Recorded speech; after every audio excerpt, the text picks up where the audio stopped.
Welcome, everybody, to the podcast Legend Killers. I'm your host, Eddie Lynch, along with my honorary co-host. He's a recurring guest every once in a while.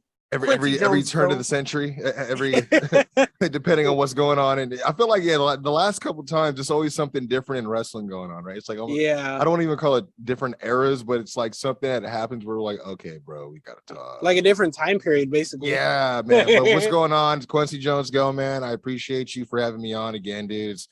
I know it's been hectic. It's just been crazy the last, year and a half. For everybody, so good to see you, man. Always great to talk wrestling, of course, dude. So hell yeah, dude. And you sent me over the format. I was like, oh yeah, I can do this. Perfect. I can talk about these things. I got for sure. Perfect. And it's funny because literally so much happened within the time frame. Oh yeah, that I recorded. My gosh. Yeah, like so much happened that like I did have my second episode of the Eduardo Asylum. Right. And then I had to like scrap it because I was like, fuck, this is too late now. Sorry. Pardon my French. Do we curse on this podcast? Oh, I don't totally. want to cause you any monetary issues on YouTube or anything like that. I want you to get paid. Yeah, no worries. You're all good. If you I ask in advance because due to some of these subjects, I might get a little passionate. I don't want to. Hey, you're good. Totally do it. I mean, shit. I'm a sailor on this podcast. Sometimes, it's you curse because you love it so much. You what I mean? Like, you curse because you love it. You curse because you're happy. You curse sometimes, you're sad. So sometimes you curse like you're like that parent, like, damn it, just get your act together. I gotta show people you exist, and then you act like this in public. I don't know, but it's. Wrestling's always been love-hate with me. I mean, more so lately just because of what's been going on. But let me not hijack the show. Let's go with how you want to get into it, man. Sure. Like I said, I'm ready to have an open discussion. You know how it is. Cool. No problem. Before we get started, sorry, I know we're trailing off a little too much. Before we get started, want to talk to you guys. I talk about this every single week on the podcast. This month is men's mental health as a big advocate. Want to talk to you guys, tell you, there are people that love you no matter what. One thing I think about from time to time, I think about my grandfather, especially around this time of year, he passed away, and when I was 15 years old, I didn't know better. I thought to myself, man, it's best to just repress the emotions. Don't let it out. Come years later, I find out that's not the healthiest way to do it. And that's my message to you guys. Always talk to somebody. There's always somebody that loves you. How I love you.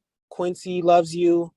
If you don't want to talk to somebody, there's the suicide hotline. I always promote BetterHelp as well. No, yeah.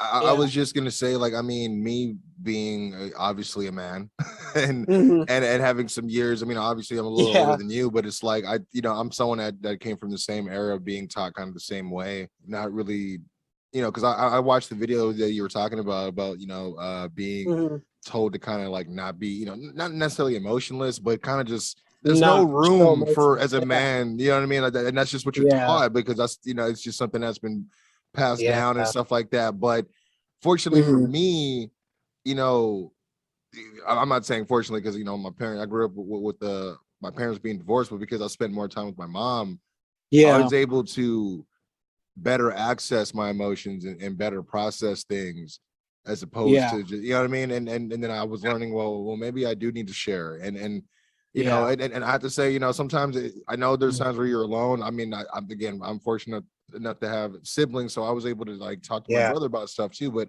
I think that's what the key is, man, is as alone as you may feel, just realizing that there's people around you that may be willing to help you if they actually know. A lot of times your friends may not be aware, because you don't want to let that part of yourself out. You're vulnerable.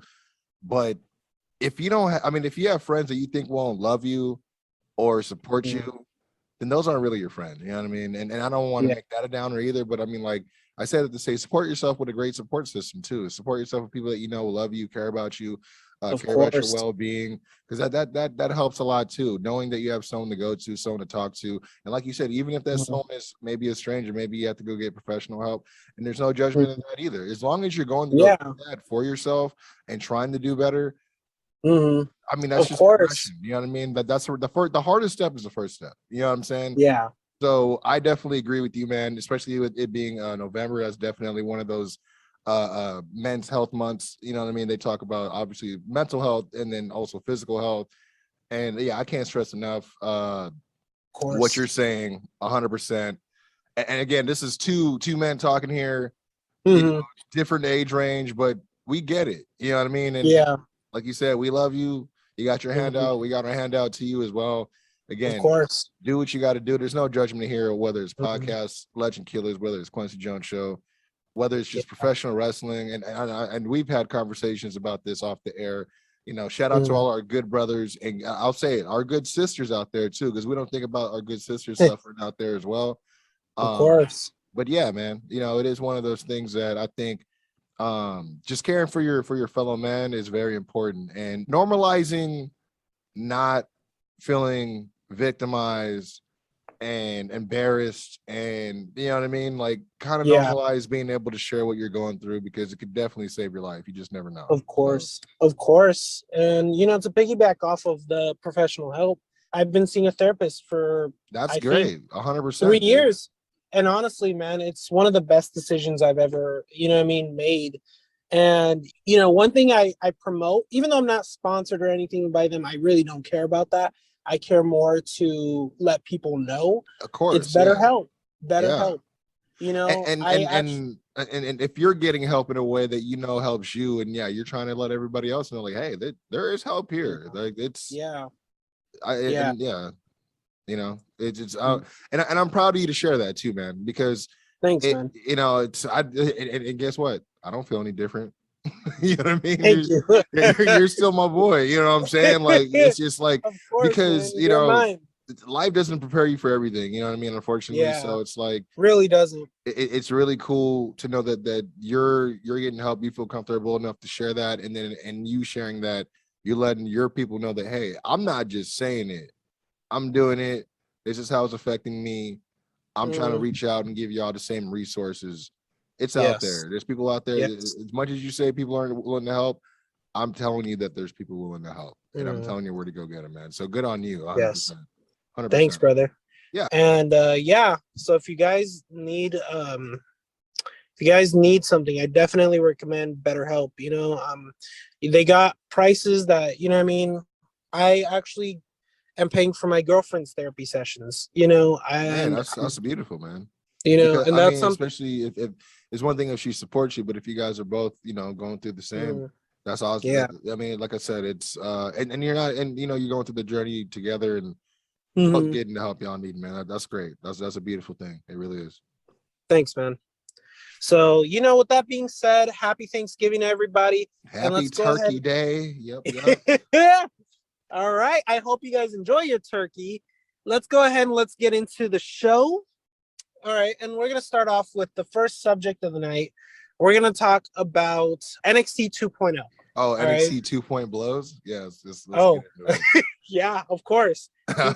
Starting off hot. Yeah. I'll be honest with you. I watched the first episode.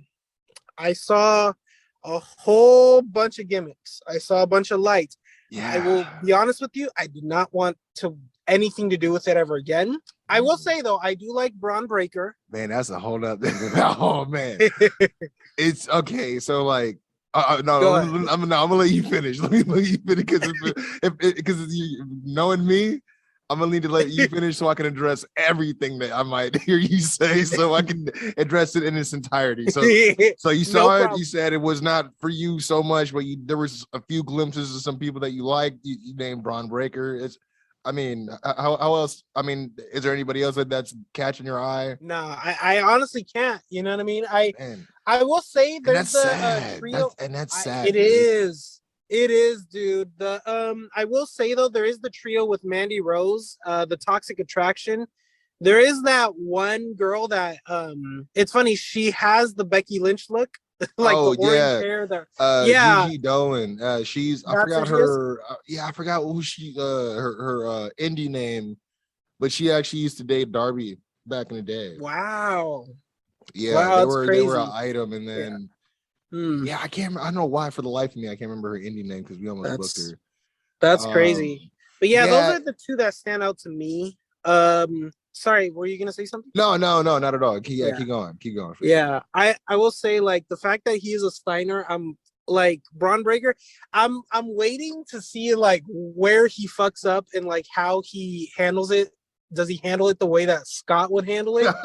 You know, because you know what I mean. Like you have a 33 and a third chance. It's like, well, you're definitely your dad's kid, yeah, or you're definitely your uncle's nephew, yeah.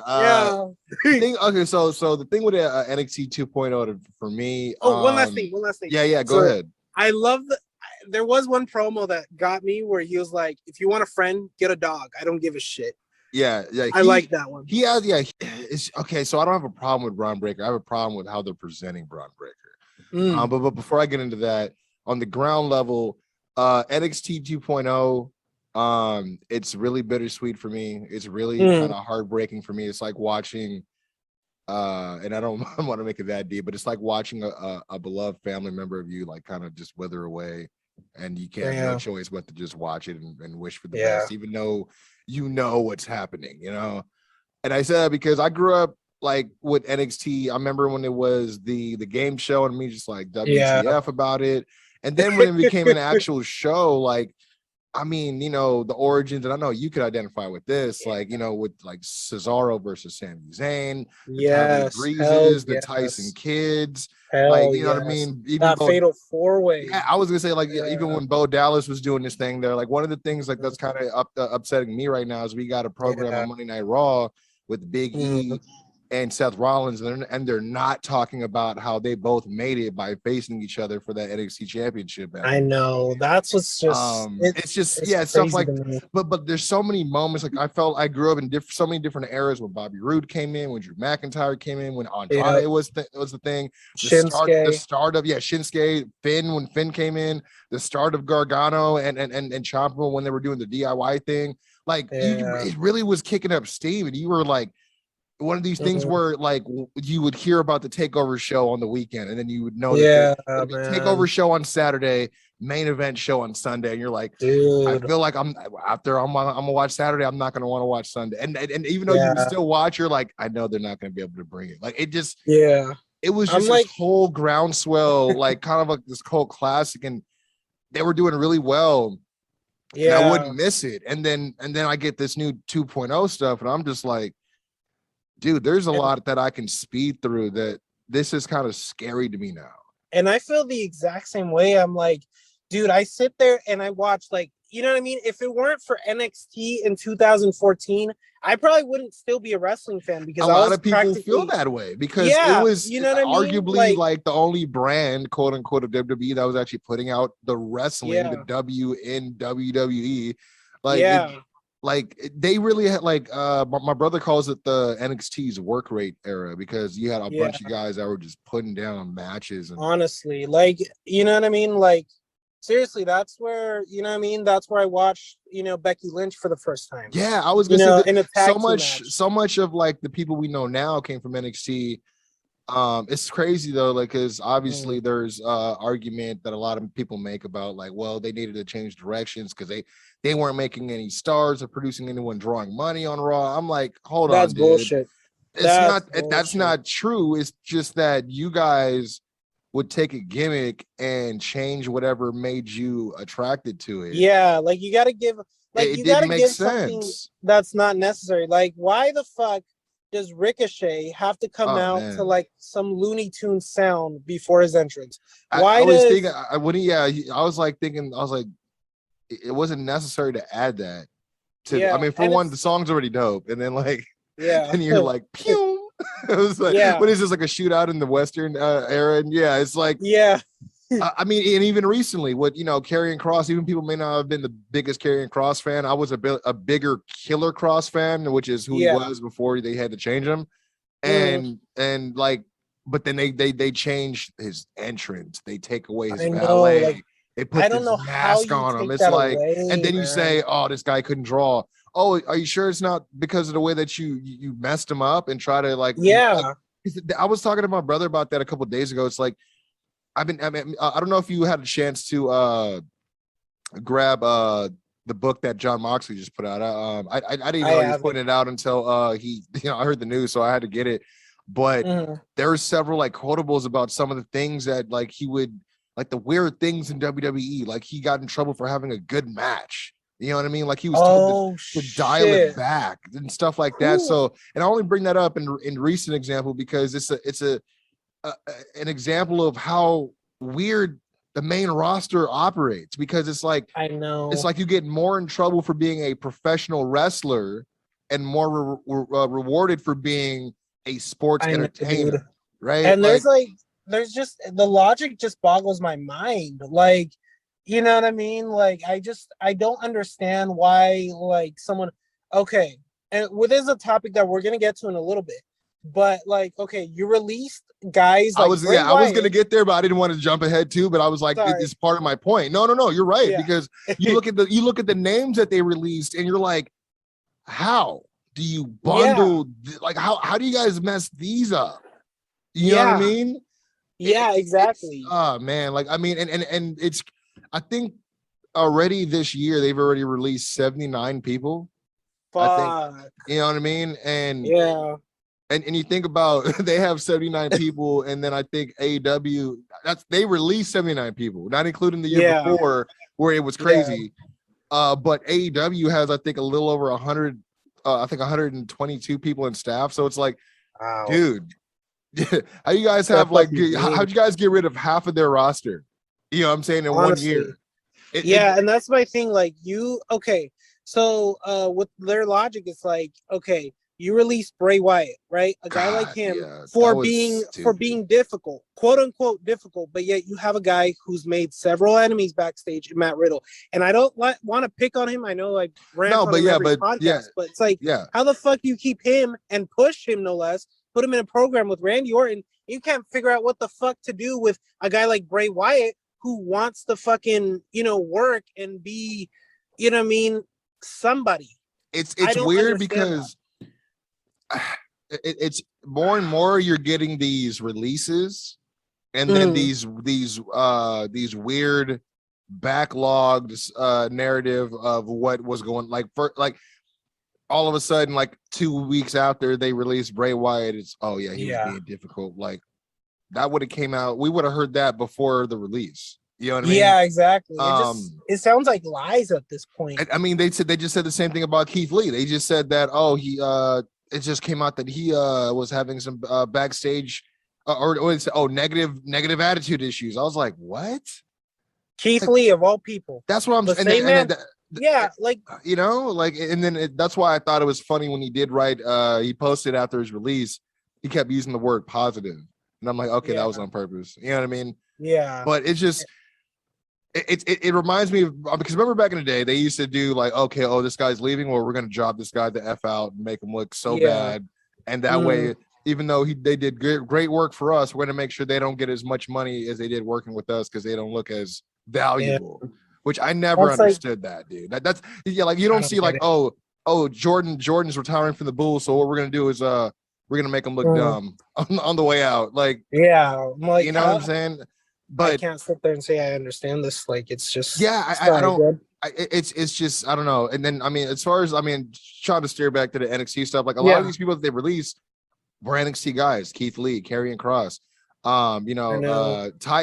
Taya Valkyrie, who was Frankie Monet. Like there were like even just Hit Row, who just showed up. He didn't even get to sniff the main roster. Dude, like Hit Row sold out their main event merchandise like the first week. Not to mention Fox, the network who runs SmackDown, wanted them. And then like the week of the pay-per-view that they were supposed to be in a match, I guess is what I was told, with a lot of other tag teams for Survivor Series, which is a whole joke in itself. But honestly, I think they just get rid of them. No, I was just like, and then they just get rid of them. Like it's man, like and Hit Row doesn't have to be everybody's favorite, but my logic behind bringing them up is you like them enough to bring them up just to get rid of them. I don't understand. I don't get that.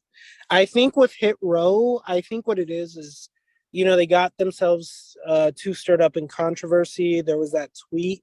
From my knowledge, there was that dude. He was, from what I like, and then that's another thing from what I heard about that situation specifically with him. And then there was a Twitter video, right? He was rubbing some people the wrong way, and then so as a result, like they released him, and then supposedly Swerve was just kind of like collateral damage. Like, oh, we'll just get rid of all of them since we just got rid of the girl by anyways. Association. Yeah, and I'm just like what the Swerve, like. He was a cool guy. Like as a singles guy, when I saw him, like I actually like Swerve. He had a look to him. Yeah, you know what I mean. The name is distinct. Yeah, he had a built-in fan base, and then they were kind of struggling on what they wanted to do with him. And then they finally kind of like got behind him and invested in this character with him with the Hit Row stuff.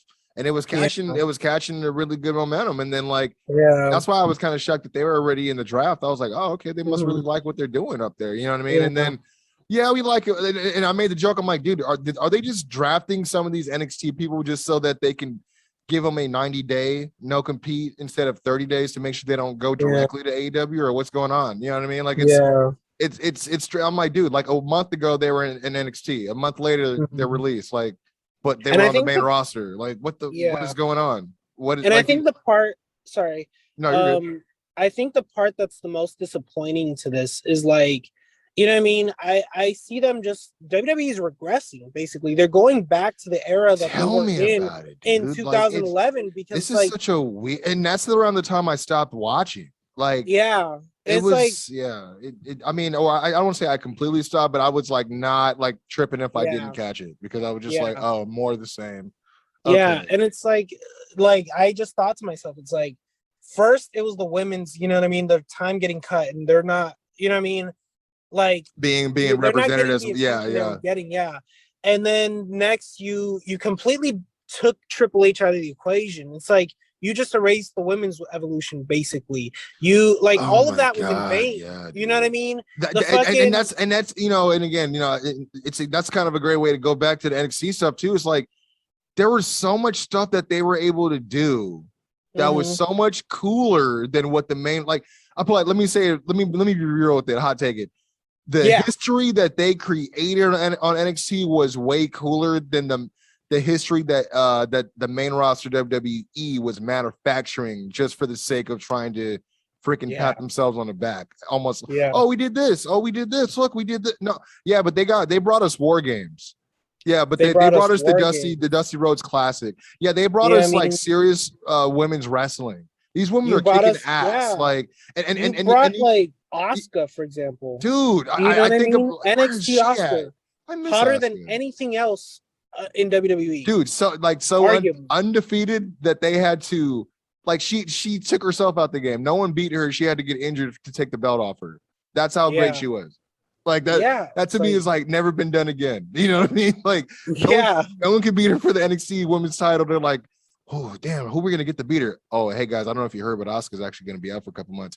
Holy shit, I didn't know how we were gonna book this. It's like, we bought us some time. Like, it's just, there's so many great, there's a lot of NXT ties to a lot of the, like, Seth Rollins, obviously, Big E being a champion right now. Xavier Woods comes from NXT as well. You know what I mean? Like, but it's weird because, and as much as I keep trying to think, Matt Riddle, a lot of the guys I would name, they got rid of. You know what I mean? You know what I mean? But you got rid of. Sorry. No. I would just. It's just sad. Like, it is. I don't know. Honestly, my heart is broken for literally all of the releases, the people that they're screwing. You know what I mean? How long until, like, what are they doing? What they, like, something's happening and they're just not like, dude, let the people who are putting out, the content for your company know what the hell's going on. Like, it's man, I do know some of the releases were even though that they can't legally say yes or no, were about vaccination status. Because obviously with WWE being in Brooklyn for Survivor Series, they have a different, like, everywhere they go, there's gonna have a different mandate I mean, that's part of the reason why Sasha Banks wasn't at SummerSlam. Yeah. But she's anti-vaccination. Yeah, but from what I hear, she now has since been vaccinated because they had put out like a secret, like, well, hey guys, we need everyone to be on board by like money in the bank because we're back to traveling and we need everybody to be able to work. And if you know, because and it's not even like, and I get where they're coming from a business. They're like, dude, we're a traveling circus, and as a traveling circus, we have to adhere to the city's laws. Everything, you know, from what I mean? public relations to health safety. It's like, it's the same thing with the NBA. You know, I forgot it was a Kyrie Irving who they're getting mad at him for not, you know, wanting to be vaccinated for playing in New York. But if you played anywhere else, he wouldn't have to be asked to. You know what I mean? It's like, it's one of those crazy. But with WWE, I get it because they're back in full swing of touring, so they do need, you know. But again, you're like, do you though? Because you guys have a lot of people you guys are sleeping on and have slept on for a while. Yeah. But yeah, it's weird as that, and you know, everyone's saying that there was the age factor that went into it, obviously with Frankie Monet or Taya Valkyrie. I mean, which is why when I heard about John Morrison, I wasn't so surprised because that's my wife, and there's shit going on, you know, something shady going on with her release. Yeah, I'm probably thinking like, okay, I'm either next or I might as well just ask for mine because this is stupid. You know what I mean? Yeah, like, honestly, I face palmed so hard when I saw John Morrison. That was the one person that post, because I did not want to see released. Well, only because, but you know what's crazy is like they could have released a guy like, and I could say this because you know he's a piece of shit, Jackson Riker. The fact that he stayed around so long, but you know, it's like, hey, so we're gonna keep Humberto Carrillo and Angel Gar. And again, I'm not. Let me just preface this by saying I don't wish anybody to get their job taken, but you can't tell me that you see more value in some of the people that you're choosing to keep, i.e., everyone running around for that stupid 24/7 championship, and then saying, "Oh no, it's better if we get rid of this guy." You know what I mean? That's what's mine. And that's why it's hard to be like, maybe they're selling because maybe they're trying to make room, free up some money. For some of these contracts that they're paying, but I'm like, I don't know, man. It's so like it's like I said, I've never been like it's like being a parent, you know what I mean, and being disappointed in what they're doing. Like, you know, I still love you, but I don't like the lifestyle you're living. You know what I mean? Like, that's a great way to put it. You know what I mean? I don't approve of this fast lifestyle, son, but I you know, I want you to live your life. There's honestly only one nugget of that I will like point out when it comes to Vince running this NXT is this, right? A lot of people wonder, like, for example, what will Braun Breaker like be like in the main roster? You're basically seeing it with this NXT version because it's gonna be the same guy running the same thing. So if you like something on NXT and something gets over, you know, you're gonna see Vince translate that onto the main that's roster. true. I mean, if he's the one that's, I mean, because I do hear, like I was telling you, I know Sean is still there on a day-to-day basis, running operations like that. I know he's also getting help from Road Dogg because that's just how, I believe it was Road Dogg, Triple H, Albert or Matt Bloom or Tensai or whatever you know him as. A-Train from what they call him, iced tea or I forgot. I think it was sweet tea. Sweet tea. I was gonna say he's doing the whole thing with Tyrus. Oh shit. Like, and then of course, so it's like the main four, but I heard obviously it's like Sean now. But I hear what you're saying. Like if it's Vince kind of like testing out what he wants to see and he sees that it's tracking well, then it's like obviously then he's already kind of showing people what to expect from that person on the main roster. But then now it's like, but I feel like you're still just gonna shave away certain things like you all already do. Like for whatever reason, anything that like the Adam Cole thing is infuriating. Like I know, right? You let him go. You let him go, but then you wanted him just to be a manager and not wrestle, and then 30 wanted to change his name just because of Michael Cole. And then you know what I'm saying? And then you want to shave his head. I'm like, what? Okay, yes, dude, I'm like, you guys are doing too much, dude. Like, what are you doing? You're getting rid of the Shawn Michaels look. I'm like, and that's the thing. That's the part you liked about him is I see a little bit of Shawn Michaels in him. I like it. Let's get rid of all of it. You know what I mean? Like, we don't want 2019 that makes Shawn Michaels so much sense. Like that. Like, yeah. I mean, I'm like, oh, shave his head, so you want him to look like Sean now? Okay. Yeah. Like, come on, man. Honestly, Calm though, down. like at the same time, I'm glad like Adam Cole left because I'm like, Oh, I can't 100%. imagine, you know what I mean? He would have been Being so there. unhappy. Yeah. You know what I mean? It's weird watching some of the what I would call the NXT old guard trying to blend in now. Like, because and I don't know if you ever heard of this term before. Throwing paint on the wall and seeing what sticks. Have you heard of that?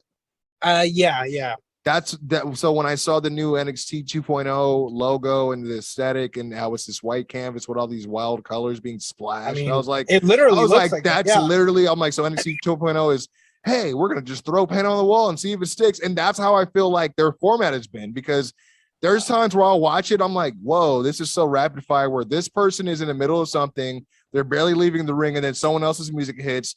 And then I'm like, wait, why didn't they let them finish? Like, why does it have to be this whole, it's so weird. Like I get they're trying to highlight people, but sometimes I feel like they're fast tracking a lot of people that aren't like necessarily ready yet. But I guess you'll never know unless they're put in that situation. So I get it. But like a guy like Braun Breaker, he's money. He's one of the few that's 100% ready. And my thing with Braun Breaker is this. Why the fuck is his name Braun Breaker? Oh, it's a fake name. That's what I thought to myself. I'm like, it's a like it's like they like it's just like I don't like if I'm gonna get invested in a wrestler, I don't need to be what's his name, and then be like, oh, that's such a wrestler name. That's like you know what I'm saying, wrestler, like basically. Yeah, and then on that you're gonna spell it with 2 K's. Like I'm like, I was just about to say that. What the fuck is with the 2 K's? I was like, and then on top of that, you guys got rid of Bronson Reed. You got rid of Braun Strowman. Why do we need another Braun? His real name is Bronson Rex Steiner. His last name is Rex Steiner. Why don't you just call him Rex Steiner? Honestly, I'm just saying. His dad is Rick. Even though Rick is not his first name, but his dad's Rick. His dad is Braun Steiner would be cool. Or Braun, yeah. Well, don't like. I was just like, and he's not his. We're not gonna even talk about his name, but we're gonna talk about everything else. He's gonna dress just like his dad. Too. He's gonna do the same barking that his dad did, and then we're gonna have Chucky talk about how his families are a bunch of losers and call him a little pup. And we're gonna drop a 33rd and a 3 reference, but he's not Steiner though. He's not Steiner. But we're gonna let him do the Steiner recliner, but we're not gonna call him Steiner. Like I don't understand that. Like it's just as infuriating as Solo Sikoa as the Usos' younger brother. Right.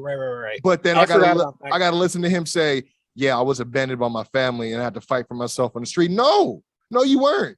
You just late to the dinner table, Oos. You just late to the dinner table. Like, what are you talking about? Like, you look just like them and you do the Uso splash. Like, what do you mean? Like, it's just so I don't understand why they're putting so much effort into like, oh no, we'll just make them two separate people. Like, I don't understand. Like, goodness. I bet you wouldn't know this. You remember Bull Buchanan? Yes, I remember Bull Buchanan. I bet you wouldn't know that his son is on NXT right now. I probably don't. So you know that tag team, what are they? Briggs and Brooks, or okay, I believe those two that like fight all the time. They just want to fight. They're like Brooks Jensen and Josh that the Briggs. Italian one? No, that's Tony. Was it Tony D'Angelo? These are those. Okay. It's a tag team that they just like to fight. Like they just like. They just get in these bar fights. That's all they do, right? So Sheamus, basically. Yeah, but the American version is Sheamus. Yeah, they're just two down, like these Southern. So the guy named Brooks Jensen, which to me is the weakest name for a man. I mean, Jensen is not. It's not. Really I think Von Wagner would like to have horrible. Would like to have a word with you. I think he like to put his ballot in for that one. Yeah. So Brooks Jensen is Bull Buchanan's son. Wow. And I'm like, I was like, in a tag team called Briggs and Brooks, which again, Brooks is not a manly name either. I'm like, and I did why wouldn't you call him just Buchanan? Yeah. Like, Briggs and Buchanan rolls off the tongue so much easier than y'all trying to like use one guy's last name and the other guy's first name, which I don't know why you guys would do that. It's just I don't know. It's Honestly. like Blake and Murphy. It's like, nah, we're gonna call him Quincy and Betancourt. Like, no, that's stupid. That doesn't even make any sense. Like, I don't know. But my thing is this: I've been trying to stay open-minded for NXT 2.0. It's hard because it is very hard. I'll tell you what I told my buddy, and I kind of already passed, like I already lied, like I made myself out to be a liar. But I told him, and this is like a month ago, I'm like, I think I'm gonna stop watching when I know for sure that they're gonna take away all the stuff that we loved, like war games. Because I was like, there's no way they're doing war games. Because I'm looking at the roster, I'm like, where's the war? There's no gangs. I was like, Hit Row at the time. I'm like, Hit Row already jumped to the main roster. They got rid of Undisputed Era's gone. I'm like, who are they gonna get for war games? Like, there's nobody unless they're gonna. And I laughed. I'm like, they're probably gonna do some like Avengers, like old NXT versus new NXT or something stupid like that. But I was like, I don't think they're gonna do it, and I'm pretty sure if they don't, I'm gonna stop watching. I mean, and then they announce it, right? And then they announce it, and then I even realize, I'm like, holy fuck, William Regal's gone, because he's the one who always announces it, and they announced it without him, and I'm like, oh, this makes me feel like I don't like this. I don't like this at all. This is horrible. Like, I don't, and not to be a total, like, biased about it.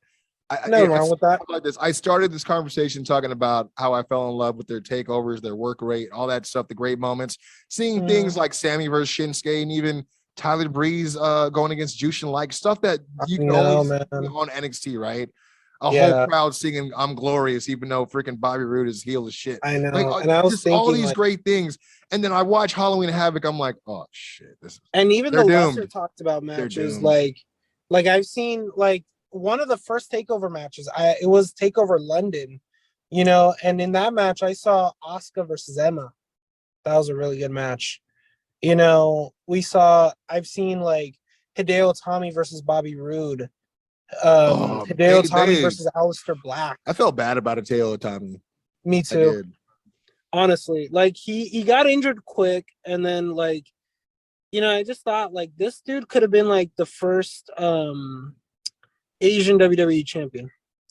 I agree. I mean, like it's not that I don't. It's like what we see and what Vince chooses to see is very different. And he probably would have just saw how quote unquote small he is. And I just think if he if he never got injured, I honestly think he would have thrived on the main roster.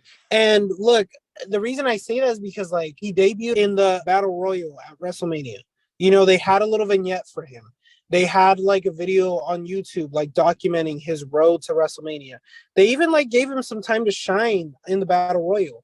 So I absolutely thought that, I thought that this guy would have been something, but it's like, the moment you get injured, it's like, it's your fault because shit happens. Like, well, it's also the fact that Vince does not know who he is. He doesn't know the importance, or like, because he doesn't watch or listen to anything else outside of what, WWE. So this is obviously a recruitment outside of his scope. Like someone had to go and bring one of the funny stories I heard is when Shinsuke first met Vince, he high-fived him because he didn't know who Vince was. So he just treated him like another guy, like, hey, what's up, dude? And I was like, holy shit. And then so he's probably like, why the fuck did this guy just, what I mean? Like, this is the guy I just paid like to put money, like, So it's like stuff like that where it's like there's such a culture, like a clash, you know what I mean? Like, so I think that has a lot to do with it too, where even though we may on paper like, no, this is Kenta from freaking New Japan, like, dude, he already has a built-in following, he's badass, he translates well on TV, but if he didn't see it, with his own eyes, it didn't happen, you know what I mean? So it's like, and then of course with the injury, it just puts him further, down the priority line too, as far as how valuable he chooses to see you and stuff like that. Because dude, I mean, this is how, I mean, I mean, we know how fickle he is because, like, we heard about that, the EC3 versus John. I trained myself to call him John Moxley Dean so Ambrose. much. I don't call him Dean Ambrose anymore. But yeah, they had a match at a house show that is like, I'm not going to push EC3. It was like, what? Yeah. I don't know, man. It's Vince is just, I put like this, and I know there's another part to your question with the NXT 2.0 stuff, and I just kind of get to it. It's all right. He needs to, no, you're good. He needs to step down. He needs to. I'm not saying like quit, but I mean, or say like, oh, you're not going to be able to be at least oversee things on a daily basis, or be at least alerted about certain business, situations or decisions that need to be made. But it's like, booking wise, like, you're out of touch. Like, you're ruining. Like, this is why I think it's unfair, because Triple H is getting a lot of flack for. A lot of people are having this matter-of-factly narrative about it. Like, of course, I mean, they needed to change NXT. Are you serious? I'm like, what do you mean? They're like, it's supposed to be a system now. It's supposed to create future stars. And Triple H, even though he spent a lot of time with NXT and building up the brand, he didn't necessarily make any new stars for WWE. But I'm like, but whose fault is that? Is that his fault, or is that Vince's fault for not utilizing and seeing the potential that he was bringing to him? And it's like, you know what I mean? Because again, like the only person that has a success story, to me, arguably, about from NXT recently is Bianca Belair. Before then, Becky Lynch, Charlotte, like the horsewomen, probably. Because everyone else didn't have, like, Finn was lucky, but then was unlucky because he got hot shotted to the Universal title, but then got hurt and then never got back to that. Never got to go back to that level, right? Yeah. I mean, the only organic, homegrown talent that wasn't already an indie person coming in and learned wrestling from the actual PC that is something now is Baron Corbin, arguably. And you got to remember when he came in, he was like this silent killer that would have 13-second matches. Now he's over here laughing his ass off with some other guy. Like, I know, telling jokes. It's crazy. I remember he was supposed to be booked as a babyface at the time, if I'm not mistaken, right? Yeah. Like, but then they just, I think because of his size, and he had that hateability factor. Like, you know what I mean? It was like, I think we'll just go this way. It's kind of easier, and it's easy to hate this guy. Well, once he opens his mouth, it's all the heat's coming, and we're all good. But yeah, so I don't know. I go back and forth with, like, because I do understand where people can say, yeah, but the developmental company wasn't doing his job in developing feature stars. But again, I argue, I'm like, maybe not. I don't think, I think that's partially true. I don't think that's the case every single time, because again, I have to say, you look at the cases of where people are on the card now, the Ricochets, the Aleister Black, or the former Aleister Blacks, and all that, you know what I mean? And I would argue that Triple H did make stars. You know what I mean? Sure they weren't homegrown, but it's like everybody comes from somewhere. You know what I mean? Well, I got a bigger example, a gaping hole in that logic. Enzo Amore and Big Cass. They came in. I didn't even think about that. So much freaking steam on that main roster, and what do? They break them up. Yeah. Why? I know. Like, you know what I mean? It's like it. Well, I don't. Why? Like, it's just they do inexplicable stuff like that. That doesn't make any sense. And you know what's funny? That reminds me, there's another glaring problem with when they translate to the main roster, that, like, I don't think a lot of people realize is, like, okay, so to put it in TV terminology, there's a term called Flanderization. Oh, right? yeah.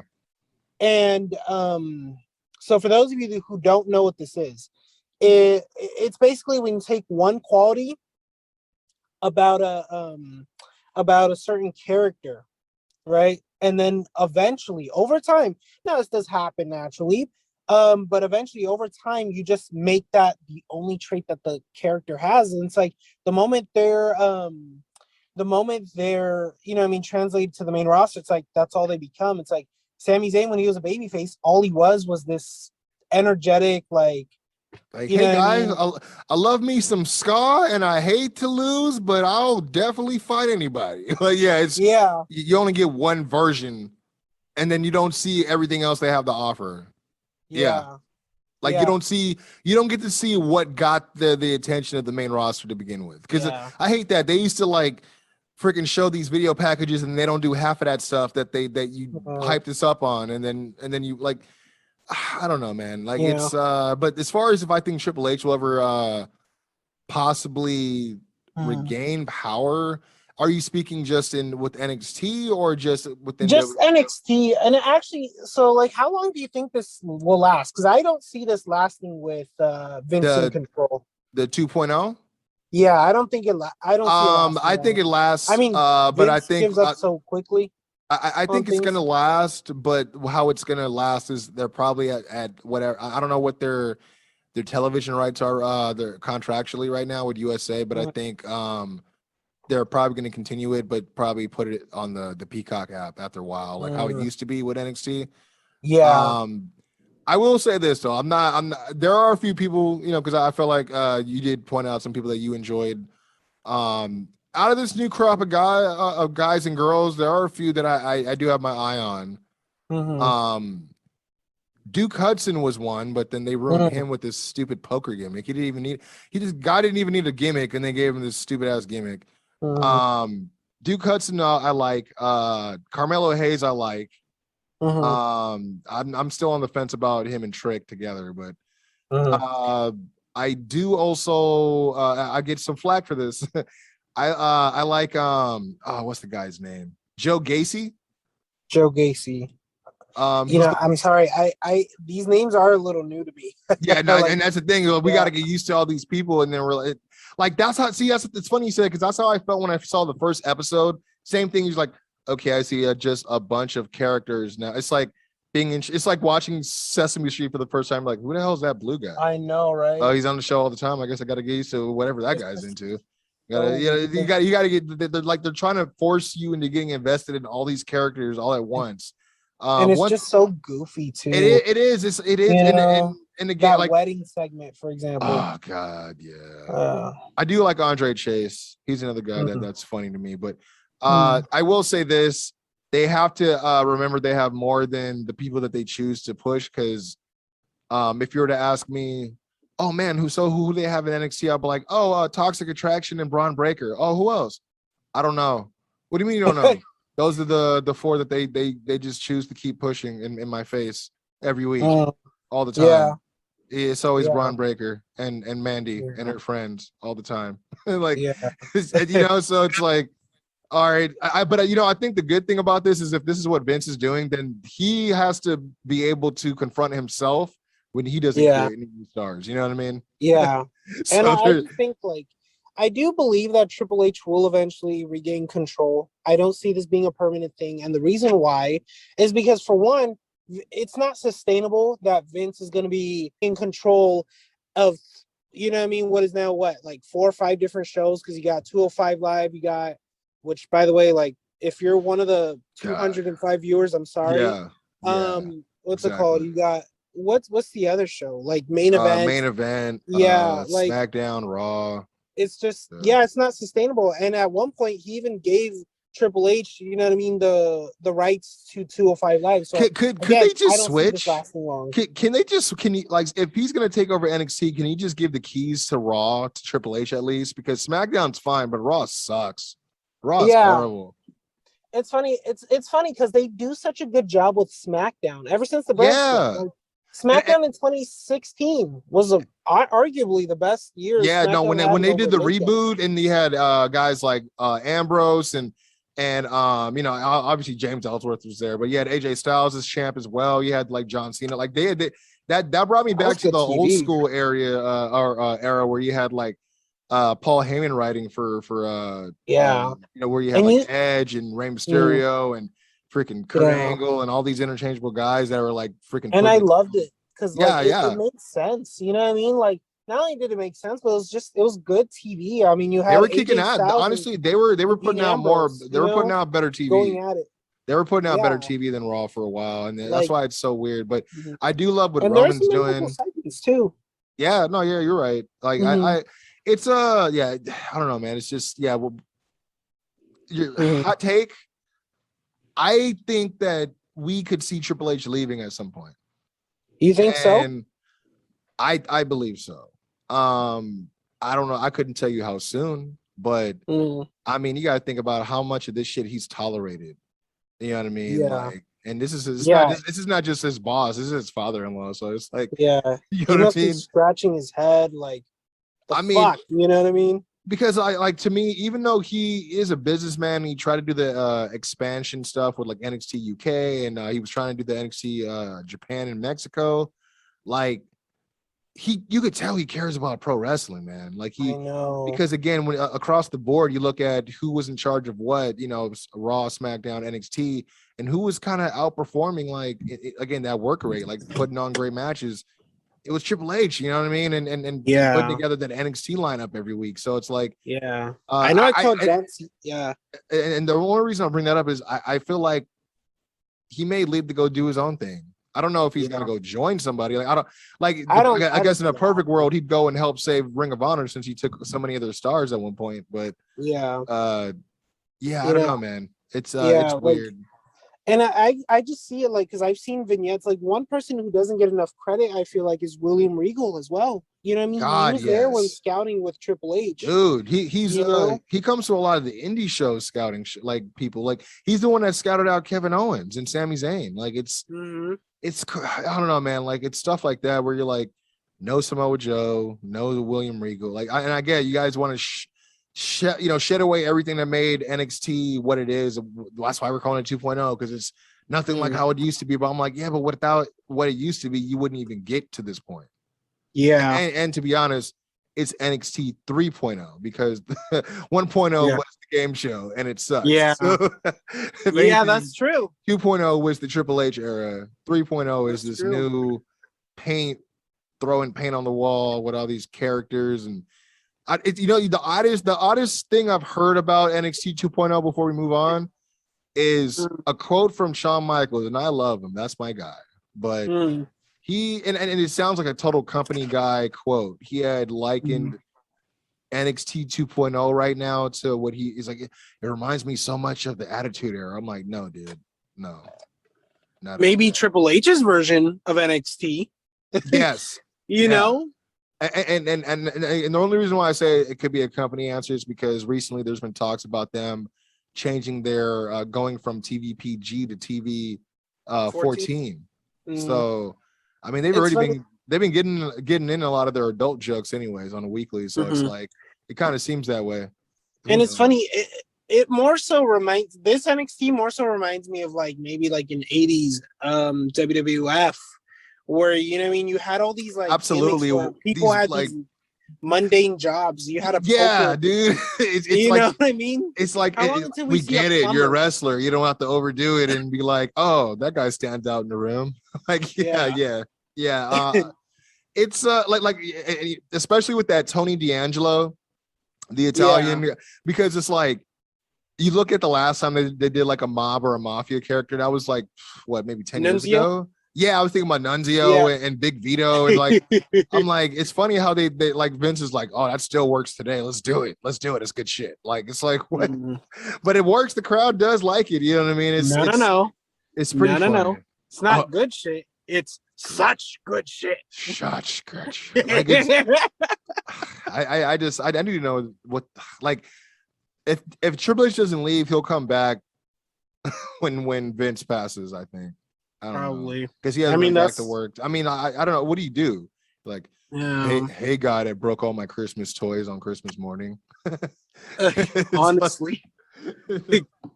Oh man, but Well, where do you want to go next on on the topic, sir? Okay, so I know the next one we had planned was the I'm sorry, I have to look at my list again. Oh, I got it right. I know the next one was the 5 matches, but first, the thoughts on the releases. But first, I want to talk about the Charlotte and Becky segment just really quickly. At this point, we all know what happened. There was a title belt swapping, where they both look like 2-year-olds, and even made Sonya Deville look bad by association, where she told Charlotte to pick up the title like she was a child, which evidently I would too. You know what I mean? It was just bad because okay, it was already bad that they made this a thing.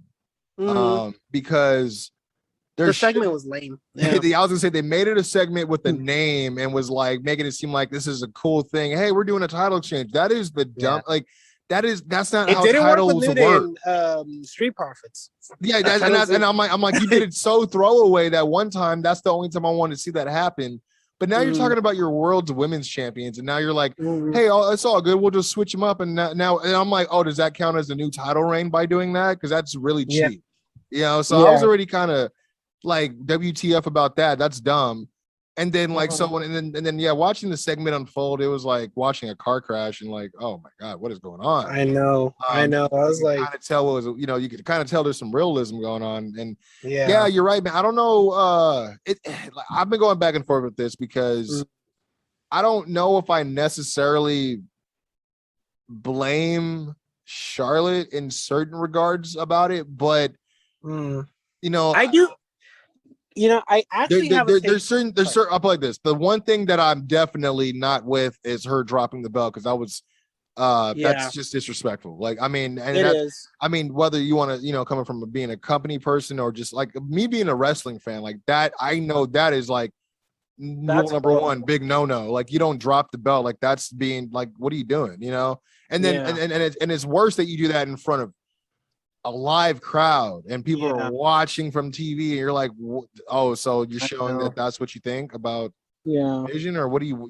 And I don't. Yeah, it was nasty. I also didn't like Becky throwing the belt. I know that was planned, but planned or not, I didn't like it. It just came off like neither of these women actually cared. In character. I'm talking about in character here.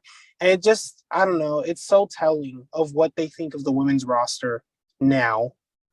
And I'll say this, what I said on my original podcast that I had scrapped was, what I think it is, and you might agree with me, you might not, but I don't think that it's just Charlotte. This cannot be just Charlotte. What I think it is Charlotte is on SmackDown on WWE, and Andrade is on AEW.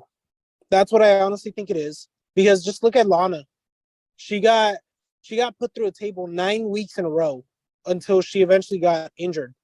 You know what I mean? So I don't think that this is just a case of, oh, Charlotte's being difficult and she's been, you know what I mean? There is truth to that. I mean, shit, she is a Flair, but I don't think that that's it.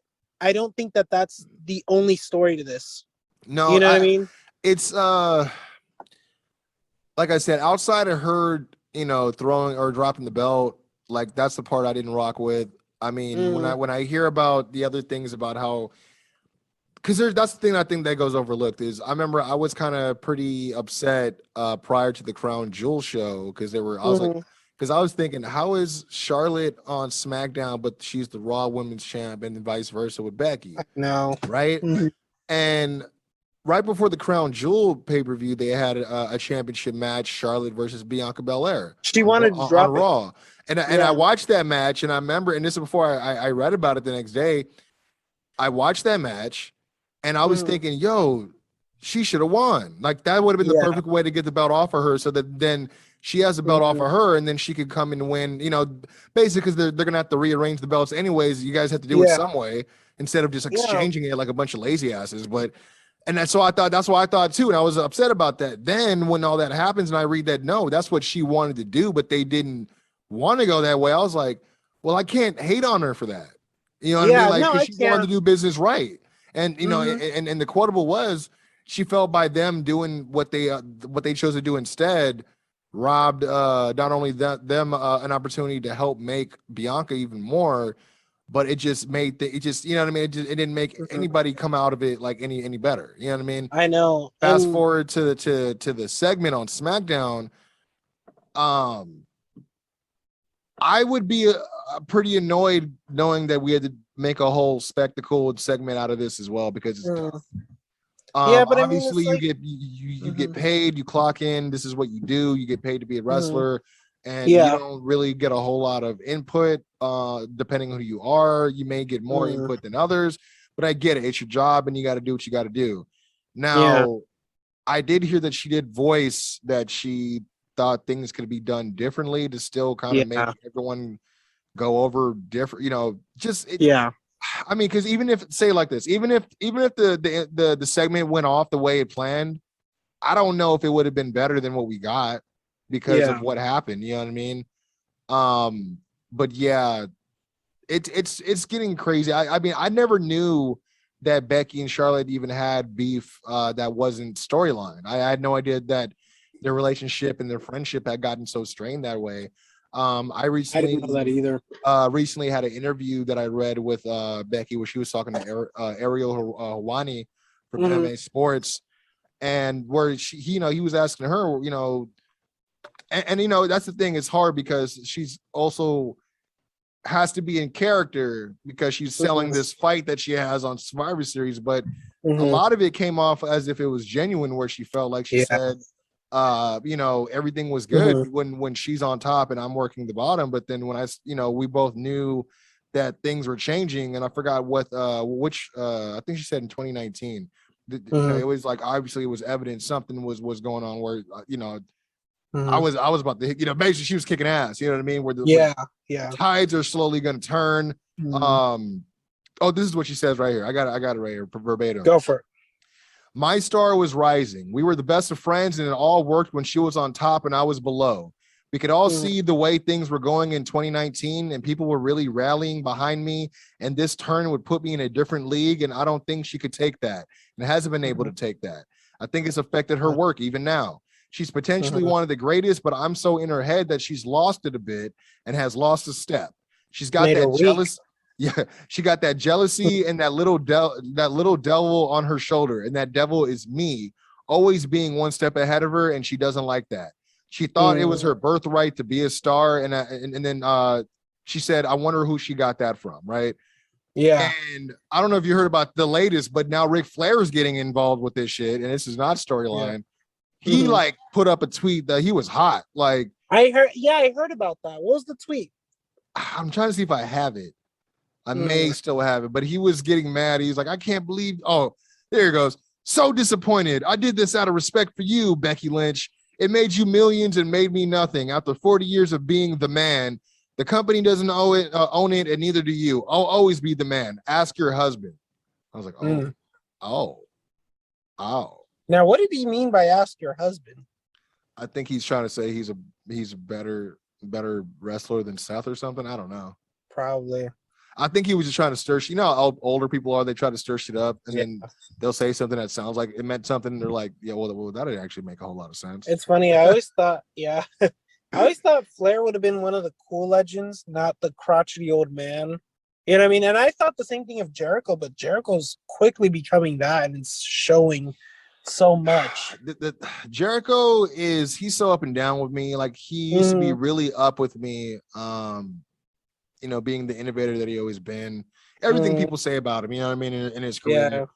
For me, it's the COVID stuff that just got to me. Like, I can't concerts and I can't blame him. I'm not going to judge someone on how they feel if it's different than mine. I can't say that my way is right or better. I know it's right and better for me. So, if that's something he's going to choose, this is the guy. I mean, you got to remember, this is a guy that's a Florida resident, so they're all going to be a little bit. The water's a little tainted over there, if you get what I'm saying. So, but the thing what got me with Jericho is how I don't know if you saw, he recently got at Kalisto on Twitter. Did you see that? Oh yeah, because he got somebody's name wrong, right? So Kalisto, he's no longer Kalisto. He's back to Samurai del Sol. He had a match on AEW, and he tweeted out he was excited for the match, and was thanking John. He said, "Thank you, John, for showing me your home." And he was talking about John. He was talking about Brody Lee. Yeah, he was talking about Brody Lee, but he spelled his name John, and his name is Jon. And Jericho, so Jericho was like, "You spelled his name wrong." I'm like, does that take away from what he was saying about him though? Yeah, you know what I mean? So and it was just stupid. And I'm like, how do you know he didn't just do? And I do this all the time. How do you know he just didn't do talk to text? And it just spelled John the way that it's traditionally spelled. Yeah. Or I was like, how do you know him and Brody, like, you know, they were friends, but he never had, like, I mean, like, because I'm not going to text you, hey, Eddie, what's going on? Like, I know you're Eddie. You know you're Eddie. Maybe they just called each other their names in passing and never had to spell it out. You know what I mean? There's like so many other like explanations. And then when I seen that Brody's wife even came in and like had to say something, I'm like, you guys are making him out to be an asshole and he's not trying to be an asshole. Like, I know that's, you know, it was kind of ugly. Yeah, I didn't like that. Honestly, for me, what got Jericho, it's not so much his beliefs. Look, you believe what you believe, but it's like the disrespect to the rules. Like okay, you have the concert, you know, you have nobody wearing a mask, which by the way, all of you are assholes too. And it's like, you have this concert, this irresponsible concert. You rightfully deserve to get shit for it, by the way, because we're in the middle of a fucking pandemic. I'm sorry to get so worked up here. You're good, dude. You know, and this motherfucker, he sits there and he's like, I don't want to fucking hear it. Like, what the fuck is wrong with you, you idiot? Like, I'm sorry, but I can't respect someone like that. I can't respect someone who like just shows his true colors and sits there and like he questions the votes, right? He sits there. Yeah, no, see, I think for me it was more the Trump stuff. Like again, COVID, that too. The COVID stuff. Okay, do I think it was irresponsible for him to go and do a show? Yeah, but do I blame him? No, because I blame the people who accepted the money for the venue rental and the ticket sales and allowed this to go on. Like, so you know what I mean? It's more than just him when it comes to that. But when it's him talking his own opinions about like the Trump stuff and him opening his mouth, I'm like, dude, you can't expect people not to talk back. It's social media. They're definitely, I mean, if anything, you're more of a target now that you're a public figure talking about things that people didn't think, you know, especially when it's like, and whoa, I didn't know you felt that way. Cause like, dude, I didn't know if you've seen this. And again, people are going to be indifferent about this, but I know we're not too political when we do these things, but you know, recently Kyle Rittenhouse, I don't know if you saw, but Raquel Gonzalez, she is for the verdict. She's the tall one, right? Yeah, she's been for the verdict, like supportive of the non-guilty verdict. And it's been rubbing up a lot of people the wrong way. Yeah, I don't know. And I think what it is, hey, get a personal Twitter. Mm-hmm. The Chris Jericho Twitter, that should be just a Chris Jericho Twitter. You're Chris Irvin. So if Chris Irvin feels like, you know, if Chris Irvin, the registered Trump voter, wants to talk about that, do it on that. Chris Jericho is not a Trump fan. You know what I mean? Chris Irvin is. You know what I mean? So it's like, it's hard. It's one of those that day old separate the person from the character thing. But like even with Raquel, she's using her platform and it's a WWE account, it's talking about this Rittenhouse thing. And I'm like, just look at Jackson Riker. You know what I mean? Yeah. You know what I'm saying? Like, and you saw what happened with that. It backfired on him. So like, I mean, the weirdest thing actually that happened to that is his two tag partners got rid of before he did, and they didn't even do that. I know. I don't understand that. And I just like, again, I think to myself, it's like, well, okay, I'm actually not even surprised about the Jackson Riker stuff just because, I mean, Vince is a personal friend of Donald Trump. So I'm like, I'm not even shocked at this point. I mean, I don't know if I call someone who shaved my head a friend, but that's true. He's like he's more like his wife's boss at one point. She was in the cabinet and all that. But yeah, that's true. No, but what I lost my train of thought. Okay. We were talking. You know what? We started talking about the Charlotte and Becky stuff. I mean, they're gonna have their match at Survivor Series. I mean, I'm looking forward long story short, I don't give a shit about Survivor Series this year because they made me not care. I am looking forward to that match though. Yeah, I was gonna say, but I think that's the thing. Like, I think I'm looking forward to that match more now because I think something's gonna happen. Yeah, you know what I mean. Like, I'm looking for the shoot to break out, but it's like it may not. Yeah. You know, I'm praying that they keep it professional though. I mean, that's what we want to see. So, not too sure how they. The only thing is who loses. You know what I mean? With everything going on, who goes over? You know what I mean? Becky. Early prediction, I'm gonna say Becky. I'm gonna say Becky wins. Just because if Charlotte has so much heat on her, I don't imagine them having her win. I just don't see. And you know, you mentioned the Andrade stuff earlier too. A lot of people were like, "Oh, she's trying to get fired." I'm like, I don't know if you want to try to get fired. I mean, I don't think it's that. I just think it's more so, Vince is also being petty. Because again, I don't see this being only Charlotte. I honestly think it's a little bit of both.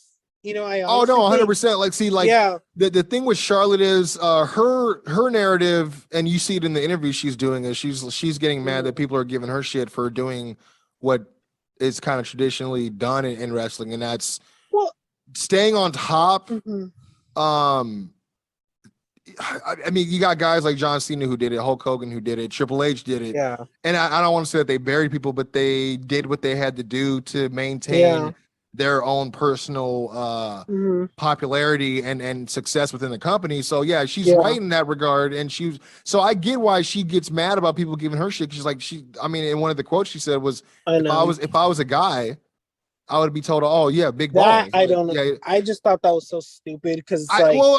I felt what she was saying, but I don't think how she was. I put like this: how she was trying to say it didn't do her any favors. But I understood what she meant because even Stone Cold, when he was on top, he didn't trust nobody. Like the DTA wasn't just a T-shirt. That was like, as he says, that was a shoot, brother. Like I didn't, So I get her acting the way she is to secure her spot, but in another frame of it, it's like it's almost like it's not that era anymore to have to do that. And I think she did kind of do it to herself because like who else got rejected on her, like they're trying to push Becky Lynch. But did you ever want to see Becky Lynch acting unprofessional? No. Randy Orton didn't want to be put over against Christian. I've never seen, well, now granted, Randy Orton's a bigger name, but I've never seen him act like, like throw a fit on screen. And you can't do that. No. That's incorrect. I mean, with the Christian situation. That's incorrect. With Christian, yeah. Wait, I was gonna say, I was like, have you seen that Kofi Kingston match? What? No. But no. Specifically with Christian, you're absolutely right. He was like what they call the consummate professional, 100%. Yeah. He was, but like, I mean, shit. I'm not sitting here ignoring his anger management. But give credit where it's I was like, I think he's thrown a few tantrums before. Yeah. But I've never I didn't see Randy Orton do that, and he pulled for Christian to retain. I'm just saying, like, Charlotte comes off like a child. Well, my thing with Charlotte is like, you're already like what they call heads and shoulders, like you're so, her progression compared to the other horsewomen, she's so, far ahead. She doesn't need any more title reigns. Like, they hot shotted her title reign so much in those first 2 years. Like, I think she's already in double digits. It's insane. Like, I don't know. It's but it's one of those things also though where Charlotte is I'd argue that she is their best women's talent. I'm not saying that makes her better than Becky. I think she's the better wrestler, and Becky is more popular and better marketable. Yeah. But that doesn't mean that she's not great in the ring either. Yeah. Technician wise, if I had to pick who is better technique wise, like just and not from a fan standpoint, like, I think Charlotte would have her number. You know what I mean? But I think Charlotte is just as essential to the women's division growing and getting to the new height of actually putting in work rate for the women's, and representing for women. As obviously you got, Becky Lynch, she's the man, she's trying to show like, screw it. The women could be the man too. I don't have to be a guy with balls to fucking run shit around here. Like I'm gonna take the ball and run it myself. You know what I mean? Yeah. So it's like, I think they're both really essential, but that's why I think it's kind of like, it sucks. I think the overall damage that it probably causes and negative work environment for other people when they're like beefing like this. You know what I mean? Mm-hmm. And I'd have to imagine being, if I'm part of like, maybe I'm like Dana Brooke being part of the women's division who's now getting it featured or is not as strong of a look. I'd be kind of irritated. Like, man, it's already about Becky and Charlotte, but now we got to hear about it for another couple of weeks because that's all everyone's talking about when it comes to the division. Yeah. You know what I mean? Like it's so there's people that are probably like sick of it too. But yeah, man. I mean, I am looking forward to their match. I am probably not going to be able to catch Survivor Series. I'll probably have to watch it later, but that's probably one of the only matches next to say Roman and Big E that I'm even interested in because they already messed up. How you messed up the Bloodline versus New Day? Anyways, I don't understand. let me not get on my pedestal. Yeah. In any case, let's go ahead and move on to the next subject. We got the thoughts on WWE releases. I know we alluded to it earlier. I mean, there's like a few things. Yeah, I mean, yeah. Go ahead. I was gonna say like I don't really have so much. I'll tell you who I would pick up, but I mean, as far as thoughts, I mean, I think we kind of covered that as far as how freaking idiotic they're being right now. So I think there's one more thought because I mean, I talked about John Morrison, very disappointed in that. Just because I really wanted to see him in, I mean, don't even give him the WWE title. Just at least, just tease me. Give me a fucking him in a world title spot in a world title match, even if he's or even give him the or even give him the Money in the Bank title. That too. Yeah, I mean, even if he doesn't win, I mean, you can see how he is, and just tease me and then give me blue balls later for all I care. He's like, I'm signing up for this. I'm telling you, this is what I want. And he already was. It sucked already bad enough that he was doing the stuff with the Miz, and then right when they started getting good with it looked like they were going to split finally. Then Miz left TV to go do Dancing with the Stars, and then he's just not on TV. Like he got choked out by Karrion Kross, which doesn't matter because he's not even working there anymore. And then he's still not on TV, and then now he's not on TV anymore either. So it's like, I don't know. They really could have used him to their benefit. And I mean, I like that they finally got him back with Miz. That was cool. But they could have done more stuff with him, especially if they would have eventually paired him with Taya Frankie Monet. I mean, I think they could, and because those power couples are like you don't always get.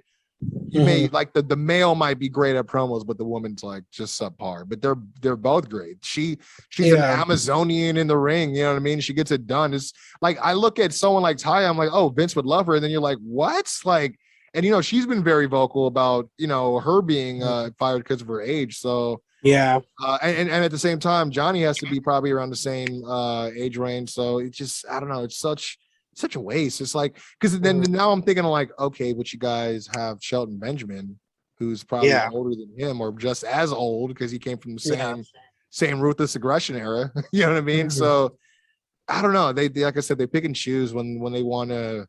When the rules count, they're the only ones who get to pick when the rules count. You know what I mean? It's but as far as I would pick up if I'm AEW, I would definitely pick up Taya Valkyrie. I would pick up Ember Moon. It's not that I don't want to pick up Tegan Nox. If I'm being a businessman, this is purely business. I have nothing personal against her. I couldn't help but look at her run in NXT and see how injury prone she is. So I probably would invest in her. I think Taya is a great look because eventually I can get her up against someone like Jade and Nyla Rose, Chris Statlander. I can get someone like an Ember Moon to help put more flavor into the women's division and to help create more competition for even someone like Britt Baker. You know what I mean? Baker. Yeah, I was just thinking the same thing versus Britt Baker. There's someone who else got released. I'm trying to remember. So there was someone else who recently got released too, where I was like, oh, they need to get her. She'd be a good foil for Nia Jax, was it? No, I wouldn't pick up. So the thing with Nia Jax, what I said about her is, despite how I feel about her, I don't wish for her to lose her job. When there's times where I'm angry at her and I see that she's clearly not freaking taking care of her dance partner's body and freaking clubbing him to death. Then I might, curse her and her job then. But at the end of the day, she is an attraction. You know what I mean? There's no one else that looks like her. And the thing is she can cut a promo. She has looks. She's dangerous, obviously dangerous. But oh my god. I mean, where she goes from here, I don't know. Maybe in Impact Wrestling, I don't see her. If I was AEW, I wouldn't pick her up, just for the fact that they don't need another. And this is not derogatory, but they don't need another big woman on the roster, right? I feel like they already have that sewn up again with the names I named before. But I could even see her, and I know it's just gonna be a stretch. I don't really watch their product, but they just announced was it Women of Wrestling? Wow, that they're doing like a rebranding. I could see her being there. I mean, can you imagine her versus Tessa Blanchard? Who wouldn't want to see that? They're like, wait, Tessa Blanchard versus the one who's always fucking girls up? Yeah, I want to see. I know. Imagine that shit. But yeah, I would pick up Swerve for sure. I would definitely pick up Swerve. I would pick up Keith Lee for sure. Oh yeah, of course. Cross I would pick up, but I don't know. Again, if I'm AEW, if I'd pick him up because there's certain people you can't, right? Like for me, I wouldn't pick up Braun Strowman because I'm like, who do I put him up against? Everyone else is smaller than him in nature. Like he's WWE size and everyone else is indie size. You know what I mean? So it's like I feel like I'm gonna be burying my own talent by, you couldn't book anyone realistically to beat him unless they're like Lance Archer. You know what I mean? Maybe Luchasaurus possibly. I mean, I don't know, but I mean, like I said, I have no doubt that a lot of these guys are gonna land on their feet. Well, to play devil's advocate, I do think that you can. I think you can have someone smaller than him beat him if you play up their strengths. You know what I mean? You're not gonna out muscle him. But and I take this from personal experience, I've wrestled guys bigger than me, and I didn't really use strength, although I am a strong person, I would say. Instead, I used speed against them. I used my agility against them. And you could play up that narrative. You know what I mean? You can have an intelligence brain versus bronze type deal. As long as they don't use someone like Marco Stunt to do that. Yeah. Okay, yes. Because that's what I think of, like, and like I'm sorry, y'all. But I am not a Marco Stunt fan by any means. I have nothing personal against him. He's just I don't want him on wrestling. I don't need him. Just not your cup of tea, yeah.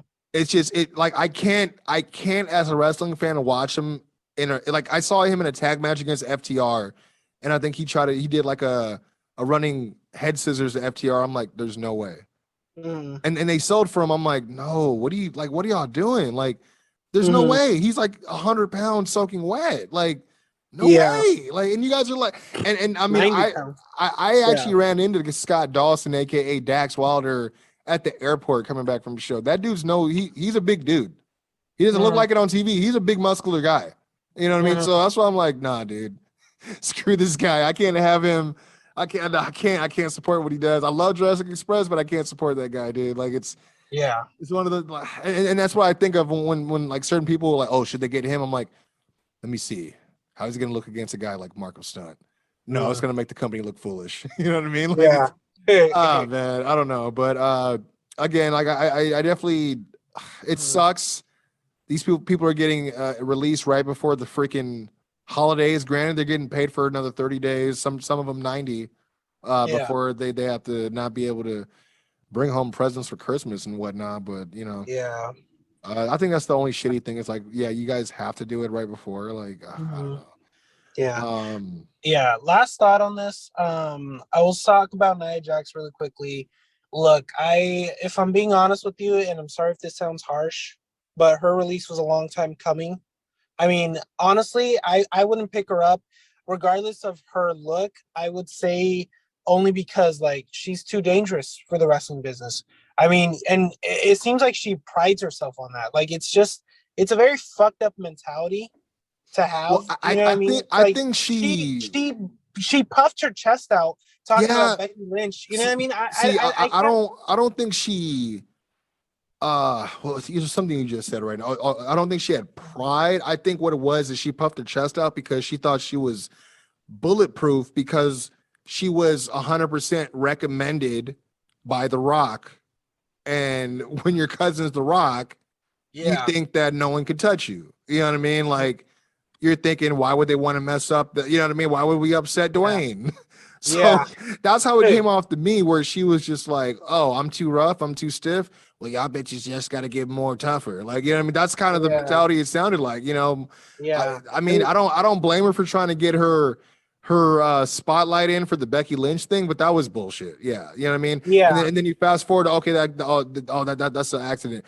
Oh, really? Because you almost killed Kairi Sane on freaking live TV. And they had to reshoot the whole freaking match, like, because you busted her open. She almost killed. Yeah, she almost killed Charlotte. Yeah, funny enough. You know what I mean? There was one match back in 2016, 2017. She freaking like did a she was supposed to do a shoulder breaker, and she damn near kills she lands Charlotte on her fucking head. I'm like, I'm sorry. Like, one accident is one thing. A few acts, like, you know what I mean? Shit happens, but it's like when it becomes a recurring problem, it's like, yeah, fuck you. Yeah, I'm exactly. sorry. Like it's no longer an accident. This is like their MO now. Like, it's not an accident, it's a reputation at that point. And like, even like a couple of months ago when they had their little whatever, you know, in the ring where it turned into like a shoot. I don't know if you remember watching that. I did. I mean, I was giving, you know, I'm not saying that Charlotte was right or she was right in that situation, but I was still giving Nia shit because I'm like, yo, like, even if you guys aren't cooperating, like, you have to, at the back of your mind, you have to remember the responsibility. Like, you can't be punching her straight in the face like you are, because that's the world's champion.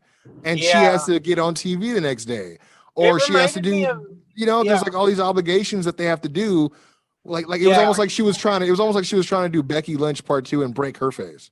You know what I mean? It reminded me of that Lucha Underground segment, or sorry, AAA segment. I think it was with Sexy Star, where with Daphne. She got not Daphne. I mean, Rosemary. Rest in peace, Daphne. No, it was Rosemary. I'm sorry. Yeah. It just got me thinking about, like, you know, you took liberties with somebody. You got him in a cross arm breaker. You damn near like broke her arm. Like, fuck. You know what I mean? I couldn't even watch the footage, bro. I saw it as soon as they said it was a cross arm breaker. I was like, I don't think I want to see this. It's painful to watch. I'll tell you that. You know what I mean? I'm like, you're trusting someone with your body, and they're just totally betraying you. Like, that's to me, I would think that there's some sort of like shell shock from even wanting to wrestle after that, whether it's her or anybody, because you're like, do I trust everybody now? Like, I don't know if I can. Like, I don't know. It's the lack of professionalism is what's gonna hurt Nia, though. You'd be surprised that, dude. And I say this a lot, and I can't say it even louder than I am right now. So all y'all that are listening, turn it up all the way to 11. Keep your same energy, okay? Because I can't believe I have to say this. There's a swell of support for Nia Jax to get rehired. Yeah. And I'm like, where was this when y'all were telling WWE to fire her? Yeah. You know what I mean? It's like, I don't understand it. And again, I'm not advocating for anyone to lose their job by any means, but it's like, man, y'all are so fickle, man. Daniel Bryan was right about y'all. Y'all so damn fickle. Yeah. Cue the Daniel Bryan meme. It's like, come on. But man. it's like I can't support that. But all right, in any case, let's go ahead and move on to our next subject. Okay, so we got top 5 matches we want to see in 2022. You know what I mean? And I thought this one just came up because I was thinking of a match that I wanted to talk about. And this was one of the matches I want to see in 2022. And Quincy, what we did last time is, you know, we alternated our picks back and forth. We're going to go ahead and do that again. So one match I want to, and I'll start us off, is Samoa Joe versus Darby Allen. I honestly think that holy shit, I wasn't even thinking about him because I'm not even thinking that he's active. You know what I mean? But I think he'll be active once he gets released. Yeah, because I don't know what's up with that, dude. And I say once because it's gonna happen. Because I told my brother, I'm like, I feel like they just paid him for like a couple of months. Like, hey, we need to help transition to NXT 2.0. Could you help? Yeah, yeah. we're sorry about firing you after WrestleMania. Can we make it up to you? But you said Samoa Joe versus Darby Allen. Well, the one reason I want to see that is it's a really stupid reason, but the one reason I want to see that is because I want to see the specific spot where Darby Allen does a coffin drop and Samoa Joe just does that walk away thing. Oh, see, it's funny because I thought you were talking about a different spot. Let me try to describe what I thought you were going. Go ahead. I'm thinking he's gonna go for the coffin drop. You know, he sees Joe laid out, and then midair, Joe is gonna turn his body perpendicular and just open his legs and catch him in the rear naked. I know where you're going. That's awesome. You know what I mean? I mean, it would hurt him, but then if he could snatch him out of nowhere, that would be pretty dope. Yeah, I mean, because you know, one thing I think we both agree on is that Darby would absolutely get his ass kicked, but you know, it'd be a great match. Yeah, I honestly want to see that. Yeah, it would be a great match. I mean, shit, you know what I mean? He'd also have like, damn, I miss him. It's funny because I think I already know the answer to this question is, have you seen that compilation of Samoa Joe doing that spot with the walk away? Yeah, it's actually, classic. Like, I miss it so much. That's why I'm like, for that specific spot with him and Johnny Gargano. Oh man, dude, oh man, I miss Joe. Yeah. I do. All right, I really do. Since I'm up, I'll keep in the same vein because I actually had Darby Allen on here as well. I want to see Malachi Black versus Darby Allen. Oh, okay. Obviously, there's like the dark and brooding portion of it, but I think the other thing that's interesting too is you got both guys who kind of wear paint. I can see Alistair being the older guy, kind of like getting into Darby's psyche about kind of like, oh, you wear paint because of this, but I wear paint because of, you know, whatever. And then for whatever reason, I could also see a lot of the promos where Alistair, or I keep calling him Alistair, but Malachi interacting with Sting. I think that'd be great. You know what I mean? I think that'd be crazy too. But something about those two together, I think would be really cool. Again, just like that dark brooding energy is just clashing. I think it'd be kind of cool. Yeah, I'm totally with you. That would be a good match. I didn't think about that. Okay. My next one, Samoa Joe again, but this is for promo battles. I want to see Samoa Joe up against Eddie Kingston. I want to see the promos. I want to see the battle. I want to see a hard-hitting match that I saw with CM Punk and Samoa Joe, or CM Punk and Eddie Kingston. I want to see that, run it back, but with Samoa Joe. That'd be really, really good. The crowd would just go freaking, they would eat that up. But I know. Yeah, and even match-wise, I know you said promo-wise, but it's funny because this isn't on my list, but it would fit because of how the irony of it. I could even I think I'd want to see Joe also in a promo battle against someone like MJF, only because if you know, you know. Back in the day, there was that NXT segment of him walking to the ring, and he pushes, and it's MJF, and then you know MJF he created it with I think it was Lee Johnson, but you know it'd be kind of funny like the oh look we're finally on the same level now, you know, and then just hearing them go tit for tat. I think that'd be pretty hilarious. But him versus Eddie, legendary stuff, 100%, dude. Because those guys just don't care, and they make it like, because still one of my favorite segments from Joe is a tie. It's like when he was, well, it was the one where he insulted Jeff Hardy because he was talking shit. He's like, "Why don't you treat this like what do you say? An AA meeting? AA meeting. Just wait your turn. Share with the group." And then, but the other one is like the shit he did when he was in the ring with Brock, where he was like, Hey, look at me in my eye right now. We can get straight to it. I was like, yo, I know the fucking balls, man. Yeah, dude. I think Samoa Joe. Yeah, I think him versus Eddie. You wouldn't know what's real and what's not. I think that's that's what's beautiful about wrestling. Yeah, and that's why I love the CM Punk and Eddie Kingston promos. You really didn't know what was real. Yeah, dude, it was. You know what I mean? And I gave them props because I was like, how do they get booked a week out from a Full Gear, and it's the most intriguing storyline where everyone else has been putting in, obviously next to like the main event. But I was like, man, these guys only had a build of 1 week and they just made it must see. I'm like, that's two pros, man. So my next match on the I didn't do promo, I did all matches. I want to see I got Malachi Black on here again. But I want to see Malachi Black versus CM Punk. That'd be a good one. Two guys, they use their tattoos to express themselves and their beliefs. Yeah. I think the promos would be pretty great, and of course they both specialize in mostly MMA, Muay Thai, striking and stuff like that.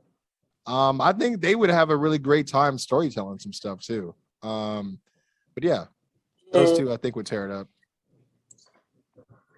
Yeah, I'll agree. Like I could see like the stiff working.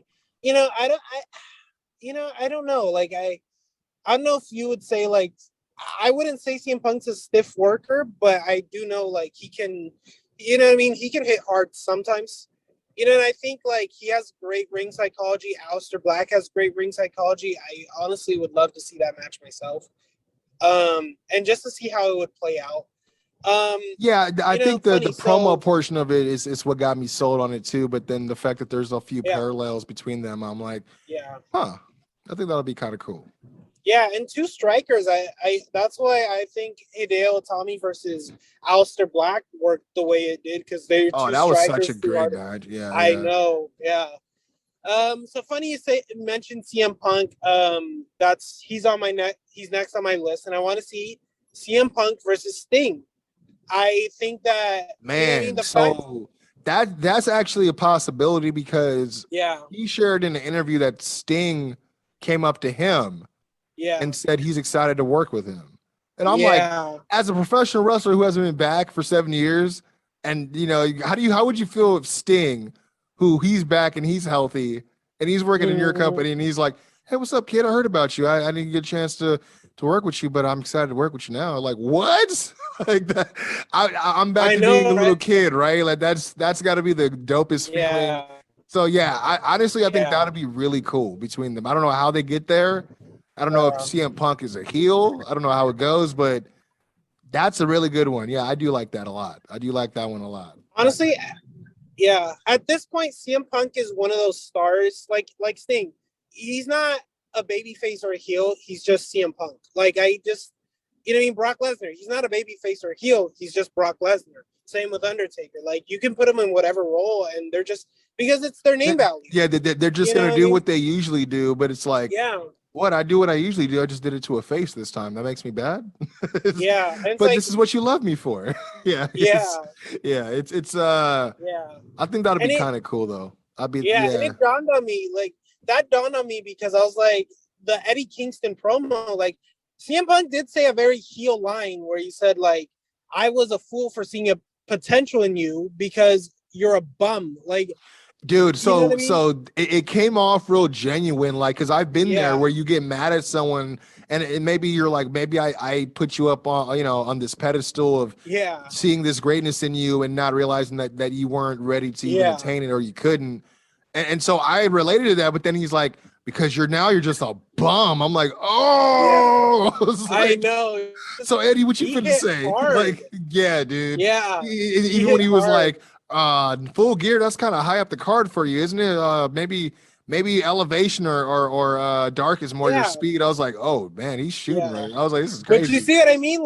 Like those are very heel lines. Anybody else said that they're gonna like come off as heels, but since it's CM Punk, it's like. But see, if he would have said that to someone like who was a heel, he would have got cheered, right? You know what I mean? So yeah, exactly. It really depends on who his target is. Yeah, you're right. Yeah. But I'm interested to see how he would do with Sting. I don't know what he would be able to, like, what his angle would be, but him wrestling, I think, would be pretty cool too. I mean, and unlike Triple H, he's like, I'm gonna let you win. I'm not gonna fuck it up. Honestly, on a personal level, I just want to live in a world where CM Punk has had a great match with Undertaker, great match with Brock Lesnar, and now I know it's going to be a great match with Sting. You know what I mean? Sting You know what I mean? He's like Undertaker. He's not as spry, but unlike Undertaker, he can still go. So I honestly think and fun fact, which makes me have I already had a respect for him, but I got so much more respect for him is that match with Brock Lesnar. If you can believe it, they both decided to call that on the fly. Wow.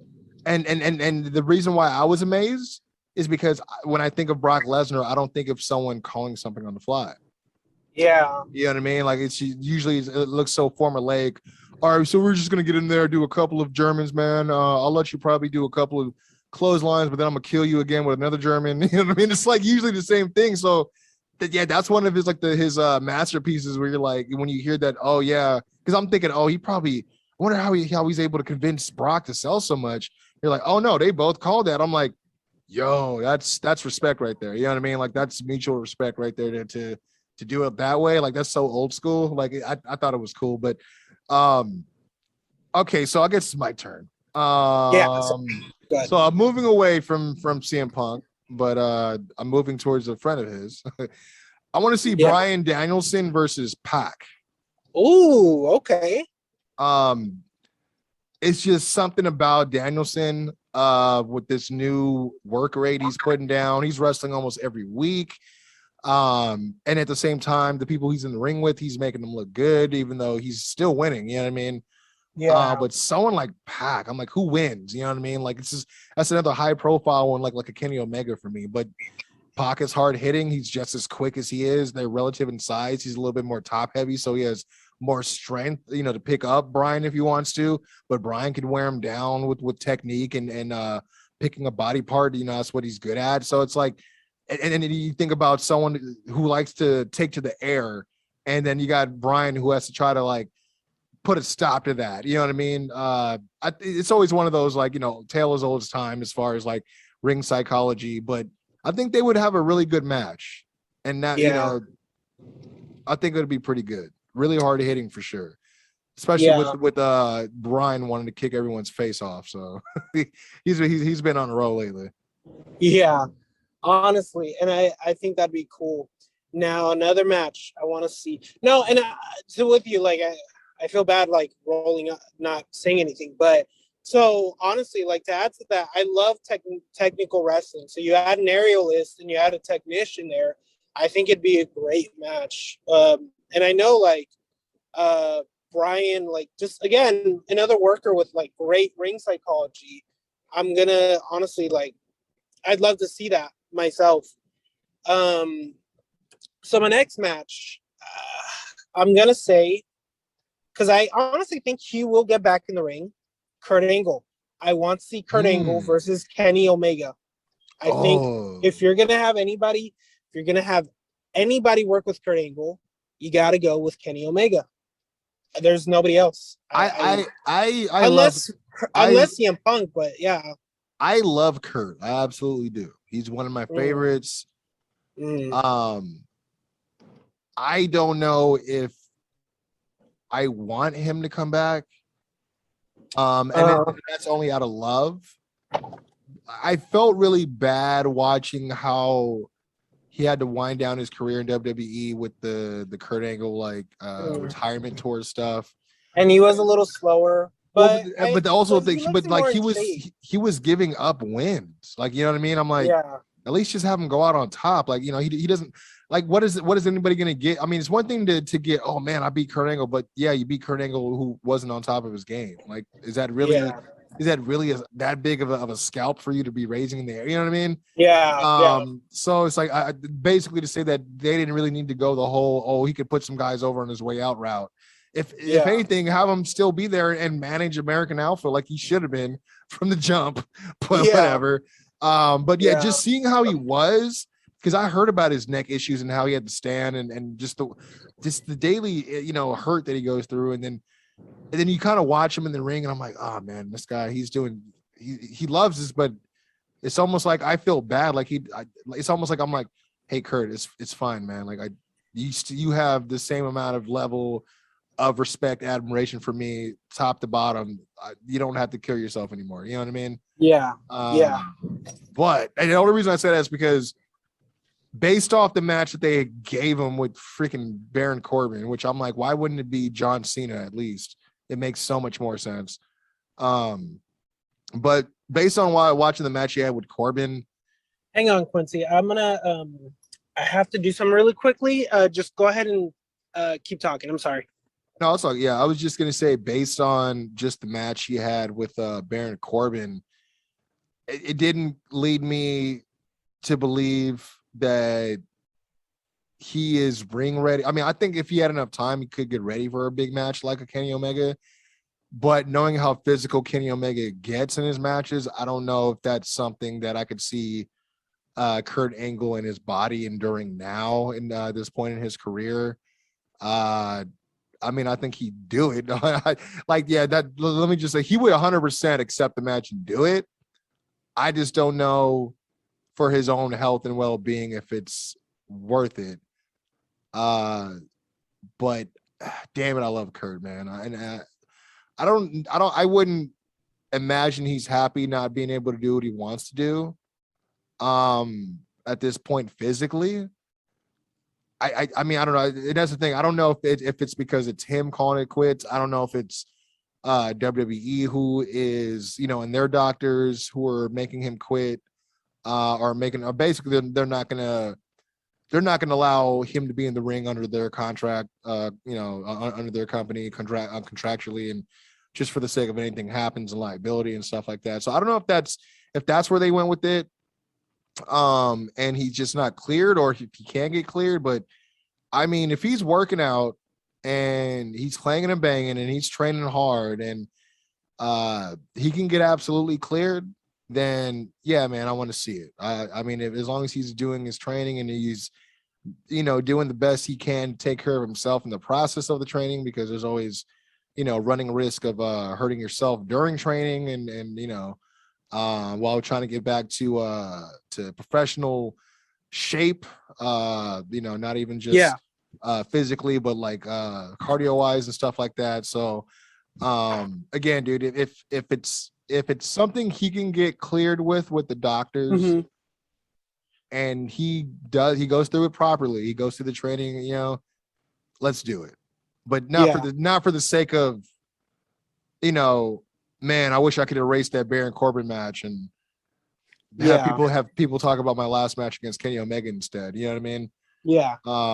Which as a fan, I'm like, yeah, fuck that match too. But again, I don't know if it's smart at this point in his career to do because Kenny Omega Kenny Omega don't play soft, bro. You don't play soft. Like he can you see Kenny Kurt Angle taking like 5 different V triggers, bro? You know what I mean? Like, no, that's true. To the back of his head where his neck is and all that. Like it's so that's the only thing. That's the only thing. But I think it still would be if it happens, and it's not to say it's not doable. I think 100% most important match of Kenny Omega's career. 100%. Yeah. You know what I mean? Yeah. That's true. I honestly didn't think about that aspect about his neck. The only reason I was saying is because I did see one trailer with him. Like he released a little vignette and he looked to be more in shape. So I was like, yeah, I thought that would be a good match. But you know what I mean? Now that I see it, I'm like, see, and you could bill it as the wrestling machine versus the best bout machine.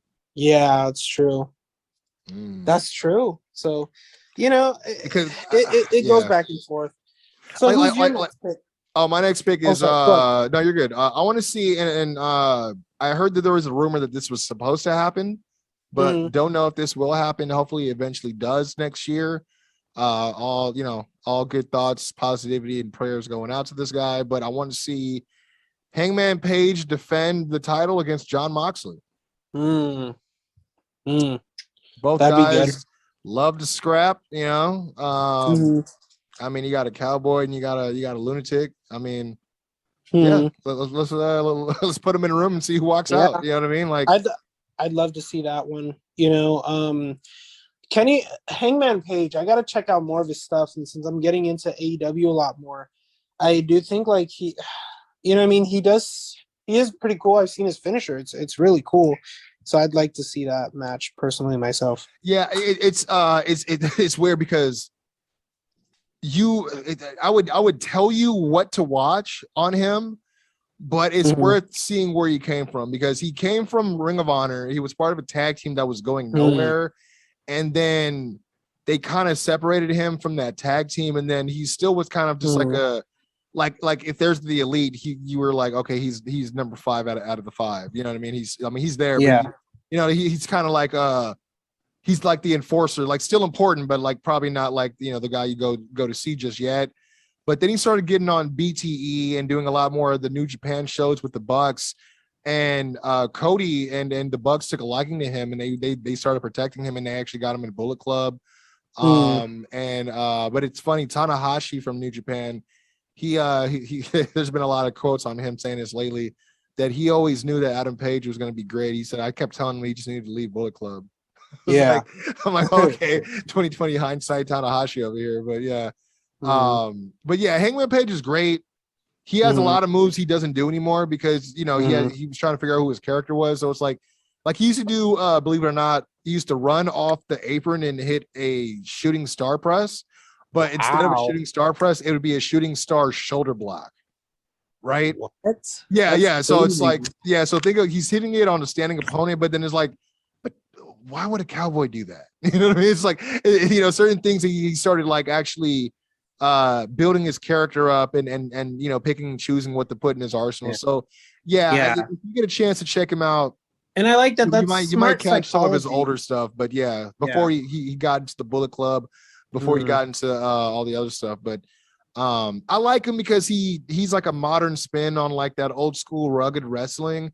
And for me, like, I don't like I understand that it's a dance, but I don't like my wrestling to be too choreographed. Sometimes when it's ugly, that's when it's beautiful for me. You know what I mean? Yeah, that's true. And like when I see it, like, for example, like this is why I love the Kenny Omega, Bryan Danielson match.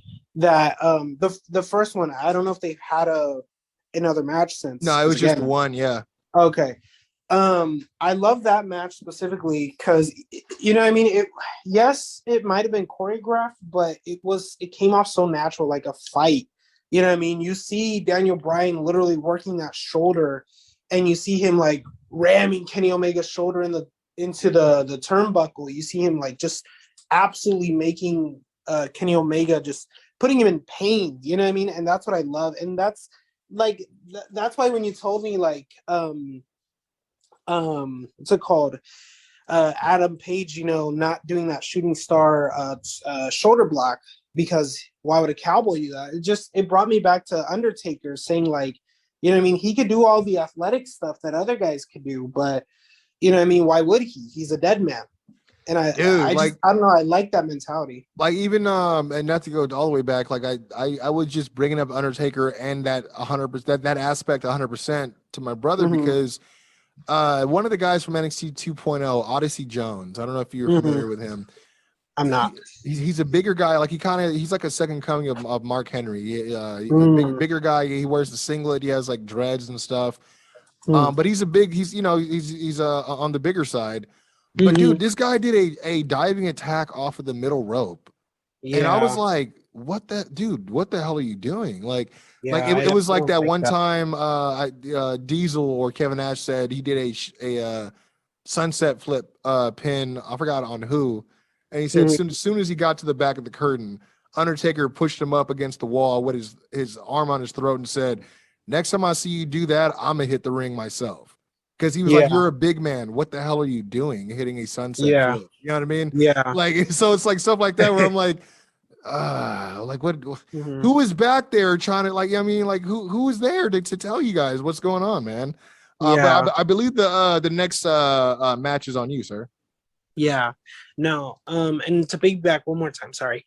I think that's a lost art. The art of that form of psychology is a lost art on today's wrestling. Like, when I see Big E doing a suicide dive, I don't know. I really don't like that. So like that spear, I always cringe because I think he's gonna hurt himself every time. Yeah, because he's so big, and it always looks. I just said, I know I love when it looks ugly, but sometimes the landing looks so bad. Like, it's one of those things where it's great that he can do it, but I don't think he needs to do it every match he's in.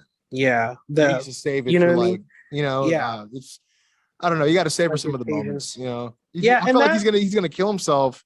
Not really, but doing it so much, like it's like I can't imagine. I mean, I'd feel like if he wasn't as big as muscular as he was, he'd probably get a little bit more sore every time he does it. But you got a little cushion. So. Yeah. Okay. So what's it called?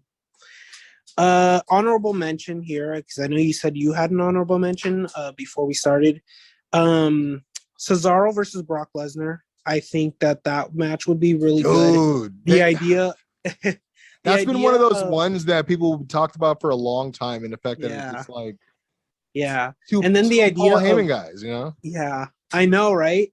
And then the idea of like even Cesaro possibly tossing around Brock Lesnar, like, you know what I mean? Just crazy. Because the thing, and I've said this about Brock before, like Brock can really give you a good ass whooping, but he could also make it look like he took an ass whooping. He's really good at selling. And again, that's one of the things he doesn't get enough credit for. Yeah. And it's like, if he likes you enough to sell for you, he does a great job. Absolutely. Yeah, it's true. And it's like, and then imagine Cesaro. I mean, if he even has the strength. I mean, actually, he did this. He's done this to plenty of big men. Like, think of Cesaro doing the swing on Brock Lesnar. He could do it on. Dude, he is the guy that scoop slam Big Show over the top rope. That's true. Yeah, you know what I mean? I forget how powerful this man is. I've seen him like lift, you know what I mean, a barbell with just one hand. I keep forgetting how strong he is. That dude's. I remember a spot he had against Sami Zayn in NXT where he was doing the pop up uppercut and he almost dropped him. But dude, it's unhuman how he just managed to get. He manages to move his body where he gets right underneath him again and repositions him and regains him like it's nothing. I'm like, bro, if I'm ever about to go down and I'm scared, but I know I'm in the ring with Cesaro, that I'm not tripping. Like, like I know he got me, dude. Like, it's like, dude, this guy's a beast, man. But that match would be great. It's damn near scary how strong he is. And it's damn near scary that he has all this strength and they're not even. I don't know. They that's another one. He's another guy that's just kind of, I don't know. They I'm glad he's a survivor. Yeah, 100%. But it's you know like, what I mean, for now. But it's like you would think now that they made room, you're like, so is there time for him to shine now, or we got to push Elias again, or what's going on? And I think he could get over. I mean, shit, look at that build with him and Roman Reigns. You know what I mean? If you run that back, if you run that match back, I'm okay with that. No, I like the match, but what I didn't like is how Paul Heyman, they had him like dressing him down. I'm like, dude, you're the one who turned him into one of your Heyman guys a couple of years ago. So now all of a sudden you don't see shit in him. What are you talking about? And I mean, that was the only thing I got mad at. I'm like, that could have been a perfect time to like revisit that. That revisionist history right there, as Corey Graves would say. It's it kind of like there's time, like, again, I was talking about the Big E Seth stuff earlier. It's like, dude, it's right there. Just use it. Like, but no. Yeah. No, we can't be. Why not? Because then we gotta remind people that NXT existed before 2.0, and we don't want to do that. We don't want to remind them how good it was. True. My match, or I guess before I get in my final, I'll give you my honorable mention. The reason I had an honorable mention is because when I looked at my list, I was like, oh, great, all these are AEW matches. I was like, I guess that kind of makes me, you know what I mean? I was like, for the sake of being fair, let me do an honorable mention for WWE. This might surprise people. Go ahead. Because they're different characters on opposites. Well, they're all the dynamic would be the same, I think, with face and heel, but their characters a little bit different now and where they are in their careers. But I think we've had enough time pass to see another feud between Seth Rollins and Randy Orton. Really? I don't know. I did not expect that. But that does sound pretty good. I feel like I haven't seen them like in my head. I'm like, I remember WrestleMania and that's it. But I don't. I feel like they haven't done anything since. You know what I mean? I remember that match. I can't remember. Yeah. I remember that being an okay match. I liked it. Well, remember that was the one where they had that RKO. The crazy RKO out of nowhere. Or of course it's out of nowhere. I don't get paid to say that, people. It just happened. But yeah, that's what I had for my honorable mention. But I did have a different pick for my final pick. you have one more too, don't you? Yes. So this is okay. I know I fantasy booked this match once, and I have another way of pitching this idea. But honestly, if you turn him face, which I honestly think you need to do by now, because his act is tired, but I'll get into more into that in a future installment. Sami Zayn versus Roman Reigns. I honestly think even if Sami doesn't win, I do think that you can get people invested. You know what I mean? Bring back the underdog from the underground, and you put that up against the tribal chief. You know what I mean? You have the war of words between Sami Zayn versus Paul Heyman. You know what I mean? Sami Zayn, you know what I mean? Cutting impassioned promos again. And you just have Roman Reigns bringing him down. You have Paul Heyman bringing him down. And just the match would also be very entertaining. Roman's had some, matches of his career ever since his heel turn, promos of his career. I think you can do that match. And I think that would be, a potential match of the year candidate.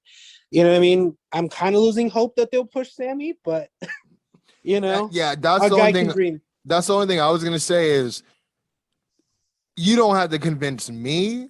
You would have to convince all the people that they've already convinced that Sami's not a main event guy, that could happen. I know what he is capable of. You know what I mean? Promo wise, in ring. The only thing is like I feel like since he came back, I feel like he doesn't really care about wrestling for WWE right now. Like if that makes sense.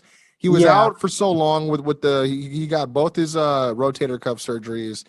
And he wasn't in a rush to come back. Like it was like he I think in the interview he's like, I honestly would have probably stayed out longer. You know what I mean? And I'm like, dude, that's pretty hilarious to hear that. Like he's just like, I'm not in a hurry to get back to how they're treating me. You know what I mean? Yeah. But since he's come back, the long hair, and I mean, I thought he would have at least got a little bit more fit when he came back, but that didn't happen either. And I'm not a body guy. But when you talk about the world championship, that's where a lot of that aesthetic and all the cosmetic stuff comes in, because these are the people that are going to be on all the TV shows and the magazines. And I mean, I don't even know if they even print magazines anymore, but you know what I mean? Yeah.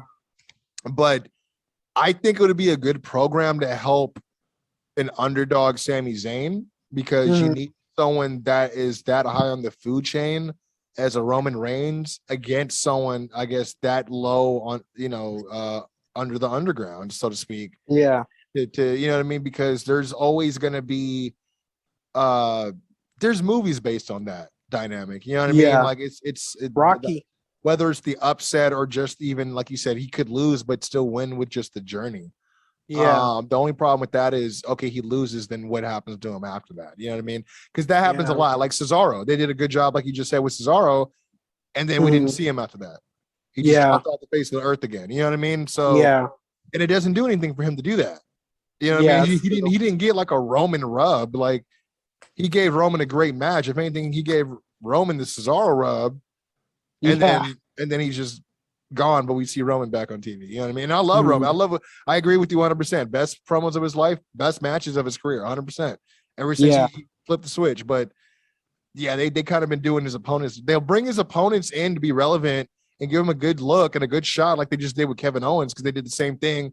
Though they gave him 3 chances, they made him look foolish, and all 3 of them, you know what I mean? Like, oh, we're gonna handcuff him this time, even though Paul Heyman's gonna have to take forever to uncuff Roman first, and then it's like, oh man. But I do like the aspect of this underdog trying to overtake this tribal kingdom, if you will. You know what I mean? I think that'd be kind of cool, especially because he at that point wouldn't have any friends on his side. So it's like, it kind of reminds me a little bit of a Daniel Bryan versus the Authority. I could see that being it for sure. But yeah, I like that. I like that a lot. That one surprised me for sure. My last match out of my 5 matches that I would like to see in 2022.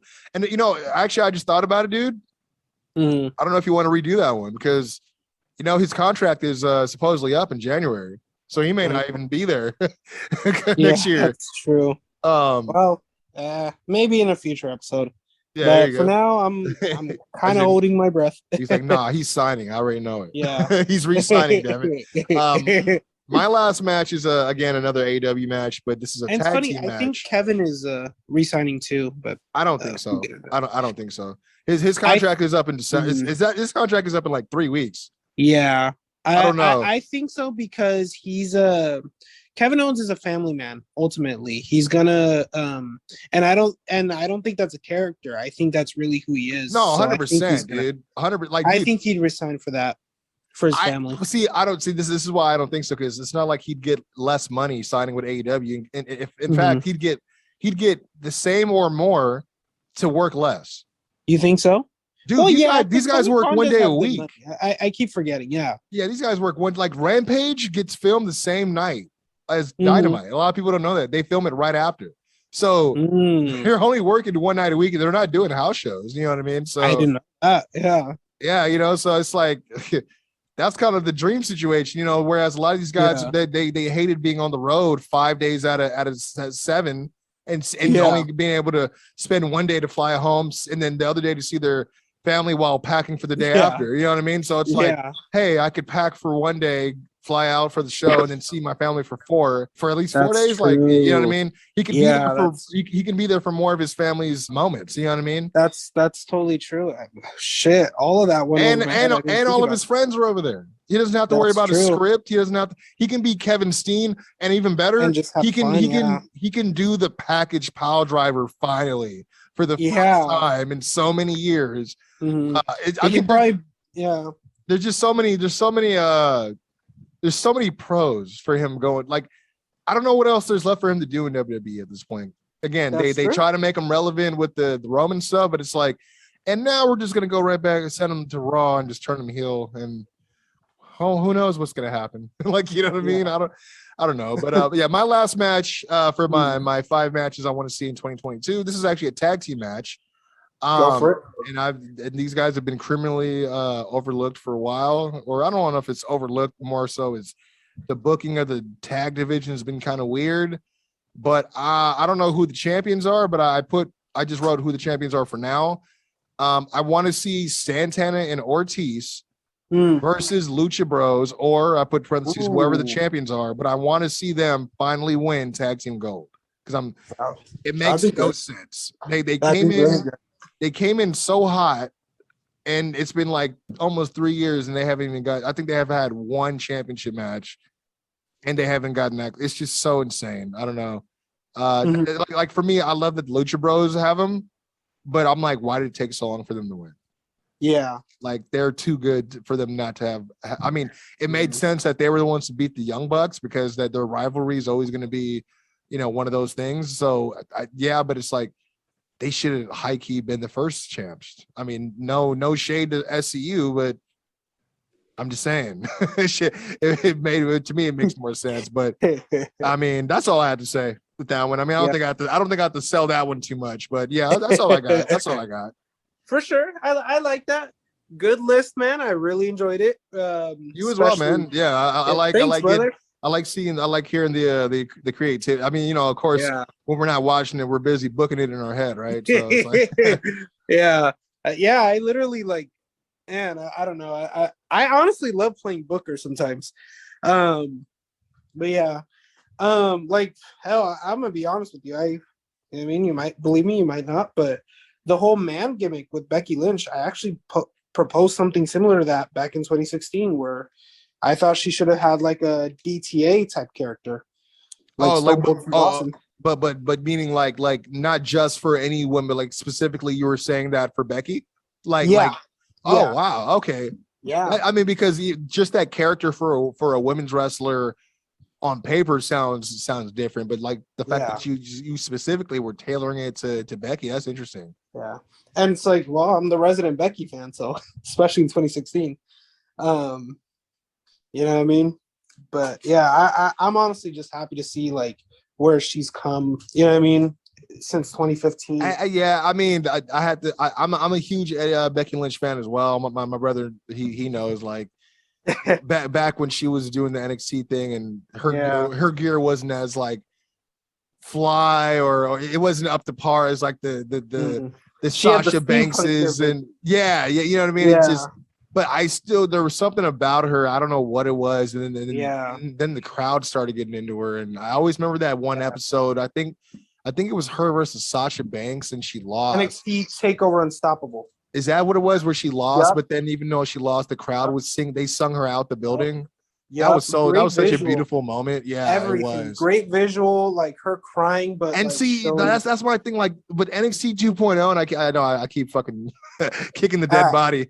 No problem. It's like I think that's another reason why I'm upset. Is like I'm like we're not going to get a lot of those moments anymore. Yeah, you know what I mean. Like I don't know. It's really dude. You're totally like right in your feelings. Like honestly, I can't fault you for like. It's like It's like being a lifelong fan of a TV show you like, and then out of nowhere they change the main character. You're like, and they just like think of like I know your brother loves this show, but like The Office without Michael Scott. You know what I mean? Season 8, they didn't do well. You know what I mean? Because that was and when you told me the story behind it, I'm like, that's so weird. I'm like. So I was like, they really got mad at him for going to go do a movie, so they just wrote him off. I'm like, that's so random. Like, but it's funny because they actually brought up a new like update. I don't know if you heard this, but like, Steve Carell made a mention one time in an interview. He said like, if I to put it in wrestling terminology, if I even resign for this next one, and I guess ABC, like I guess that was on ABC, and he said that out loud. And ABC didn't really respond, so he saw that they didn't really respond, and he just thought like, they probably don't really care about me. So he kind of made his decision. Dang, yeah, that's crazy. And because when you think about it, like if they would have like spazzed out on him for saying it, it's like they don't have a reason to, because it's like it's up to you guys to re-sign me. Yeah, I'm the one who's not on paper technically, so if they ask me about it, I'm gonna say it. You know what I mean? Yeah. Maybe it'll light a fire up your guys' butt to get me back on the show. And then it's like, oh, so that didn't do nothing, huh? I'd be feeling the same way. Like, oh, okay, I think I see the writing on the wall. I would too. Honestly, I'm just like, damn, man. I really wish they did spaz out. And it's funny because like in the as we're talking about this in the form of like relation to wrestling, it's like. I feel the same way. Like you see a lot of these, like if you're one of the guys that are on NXT before NXT 2.0 and you see how some of these guys are getting released, like, and that there's no real job security. And not only that, you're even seeing people who used to be in NXT get moved up from NXT and then they still lose their job. You're like, that job security or lack of has to be freaking driving people up the wall, man. Like, I know. Oh no. And like, what I mean? It gets. Yeah, but so to piggyback, like, I don't fault you for, having this sort of disappointment. I feel the same way because I think of like Becky, how far she's come, and not to heart, but like, I was so worried about her. Like she was the one. You're right. Woman like who didn't if it wasn't her, like, because like Bayley, you're like you were still worried, but more of like I don't know if this gimmick's gonna last on the main roster type. Yeah, because she's I see her getting flanderized, and they. In a way, kind of did. Yeah, and then but Becky was more like, I mean, what are they gonna like? What gimmick are they gonna give her though? Because you knew that they, because they didn't really know what she was in NXT yet. They just knew she was this fierce competitor, but she didn't really have this whole character. Like, and then they did the whole steampunk stuff, and I'm like, okay, that ain't too bad. But then they kind of started getting a little bit cartoony with her, and that's when I was getting worried too. Yeah, and it's like, because I just honestly thought to myself, I thought she was going to be one of the people who would eventually get released. Because it's like, you have all this love for Sasha Banks. You have all this like attraction. And they're making it obvious. Yeah. Like, oh, we can market her. We can market her. Orange hair. Hold on. Call me in a week. And it's like, no, you were supposed to call me in a week. Like, you know what I mean? It's and I'm like, thankful to God for the brand split because of that reason. It's like, you really saved her career and in a way kind of made her career. She became the inaugural women's champion, SmackDown women's champion. I'm just like, that's awesome. You know what I mean? Dude, it's funny too, because to this day, like I remember being just really surprised that they let it happen. And which is a weird thing in itself when you're like, wait, what? They believe in her? You know what I mean? Like, this is, when you think it's just you for so long, you're like, oh man, these guys don't see what they got, and you're like, oh wait, what? I'm honestly convinced Daniel Bryan had some sort of creative input on that, or Triple H or something, because I wouldn't be surprised if Triple H. Yeah, because, he's looking out for his girls. You know what I mean? He's like Vince. Without NXT, there'd be no four horsewomen to make your women what it is, or your women's division what it is now. You know, so and SmackDown in 2016, it was so different from Raw. Even like today, like SmackDown's so different from Raw. I just think, like, I'm honestly convinced that if Sammy was drafted to SmackDown that year, he probably would have at least had a, world heavyweight title match. You know what I mean? Maybe even a title run, because the guy was so marketable as the underdog. Who doesn't love a good underdog? Love. Sammy. You go back to that U.S. title open challenge. Yeah, with him and John Cena. And granted, they are in Montreal, so I know that they get crazy, and he's a hometown guy. But that pop, man, like, you know what I mean? And you know what? And not even with just him, but you remember that, dude, where you'd be watching a regular main roster show, and then all of a sudden you hear music of like, wait, what? They moved him up, like, and then you hear the people like react to him. You don't, like, dude. And after the years, you started listening, and people weren't reacting as much, and you're like, oh man, these people aren't watching NXT at all. You know, oh man. But anyway, what else we got at the docket, sir? Gotcha. Sorry again. No, you're good, dude. It's wrestling, dude. You know it is. That's why I love this, man. I love talking to you about this sort of thing. Oh, I just love talking about wrestling in general. You know what I mean? Even when I'm burnt out on it, dude, like, I just feel reinvigorated when I have these conversations. Sometimes I need to talk about things that aren't going on to like kind of remind myself why I love it. Yeah. Okay, so these don't come often, but I had a fan question. So I'm gonna read it out loud. Hey man, I listened to you on Podbean. If it's all the same, I'd like to be anonymous. Okay, I respect that. I was watching an old Kevin Owens interview in 2017 when he said that he wanted to face Brock Lesnar. And, I know exactly which interview you're talking about. My question is, do you think that that match would be any good? Brock is known to have better matches with smaller guys, and Kevin Owens isn't exactly a small guy. What are your thoughts? Okay, so I'm going to go ahead and go first on this one. Yeah, for sure. So the thing about that is, like, look, Kevin Owens isn't a small guy. And look, Brock Lesnar, yes, granted, he is known to have better matches with smaller guys, CM Punk, AJ Styles, just to name a few. But that doesn't mean that Brock Lesnar hasn't had good matches with bigger guys. I mean, you've seen, like, for me, like, the Undertaker Brock Lesnar matches in 2002. You know what I mean? Brock Lesnar versus The Rock in 2002 as well. You know what I mean? I thought that was a good match.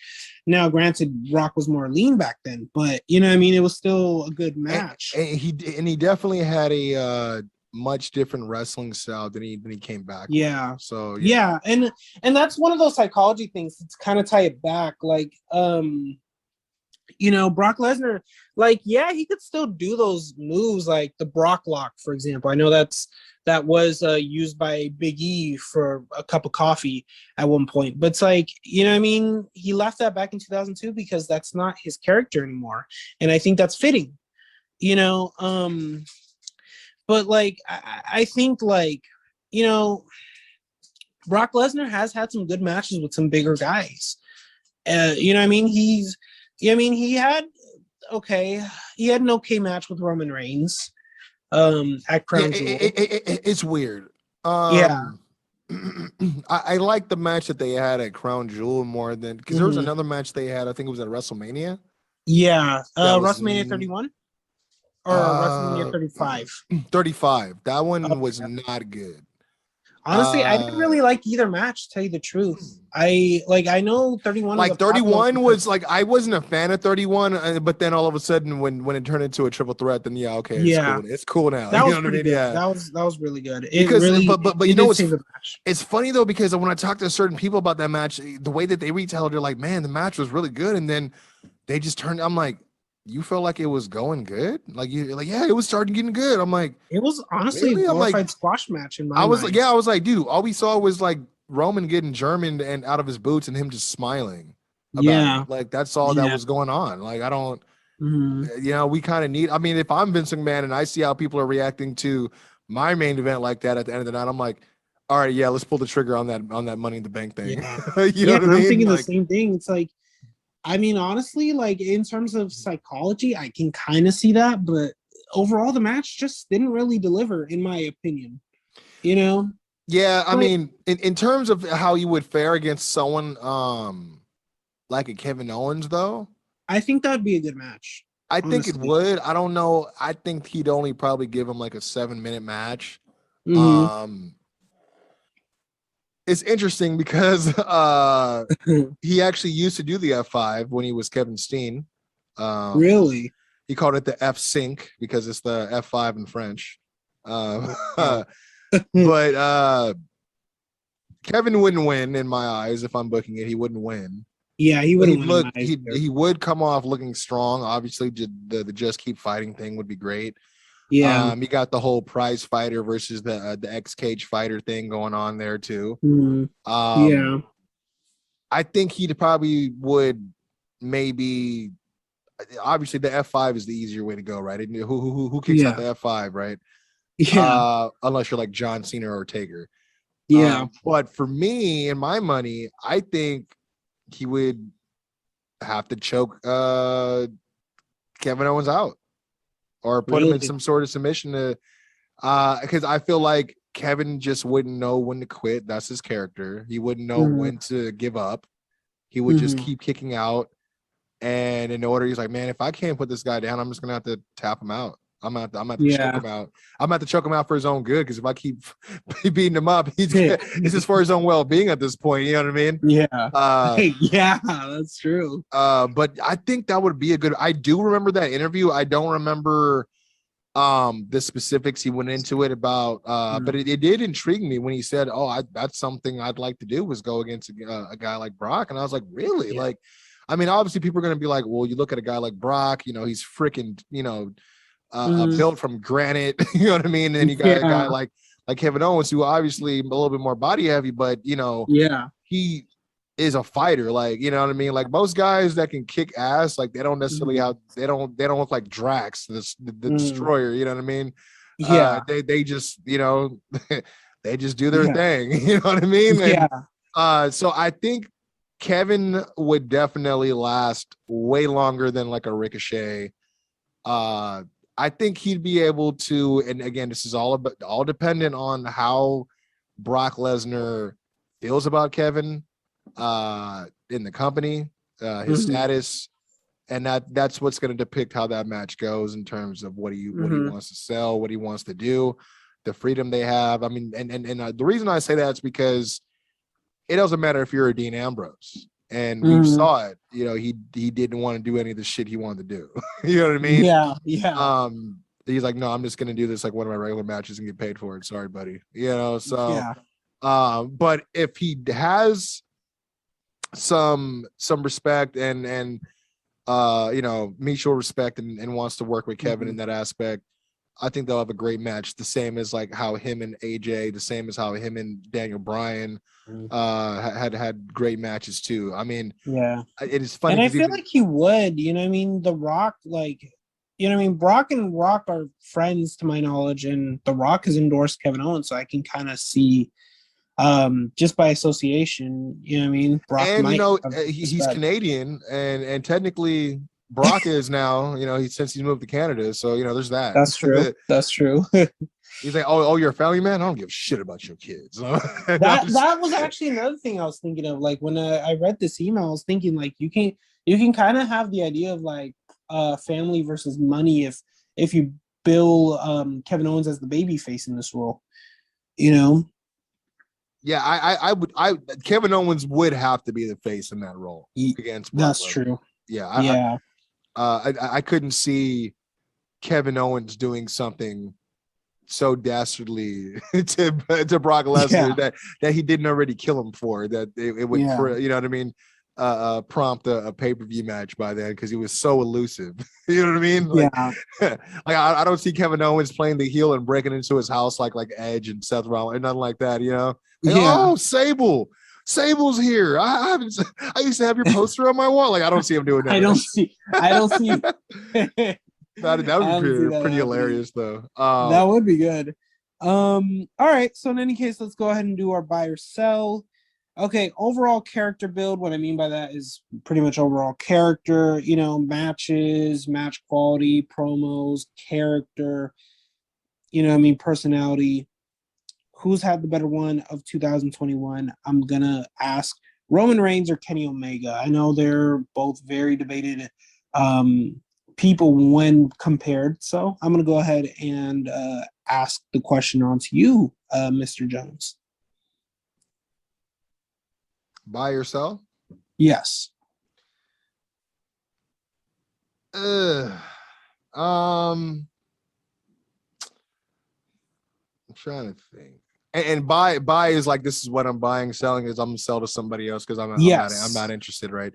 I'm buying Roman Reigns and I'm selling Kenny Omega for rent money. Meaning I'm in I'm in a dire spot. So I had to pick the lesser of two evils. The difference for me personally, it took me a little bit to get into the new Kenny Omega character when he flipped the switch on it. But when Roman came back, it was kind of almost immediate where we're like, whoa, well, where is this going? And then he just kind of turned it on. I mean, from him mouthing off to the Fiend and Braun Strowman, who are both no longer here, to him aligning himself with Paul Heyman on that SmackDown. And I mean, there's not a promo that Roman has done that was not great since he's done what he's been doing. I can't say the same for Kenny. Sometimes he comes off a little bit too like I like Kenny, the wrestler, but sometimes, and this happens a lot because, you know, we talked about like certain spots they do too, because we just saw it. It's funny because we just talked about it and they did it again in that Jungle Boy match. You know, the whole thumbtacks in the mouth spot. I hated that spot. Yeah, no, dude, when I watched it, I literally exploded like my bro. I'm like, yo, me and Eddie were just talking about that bullshit. You know?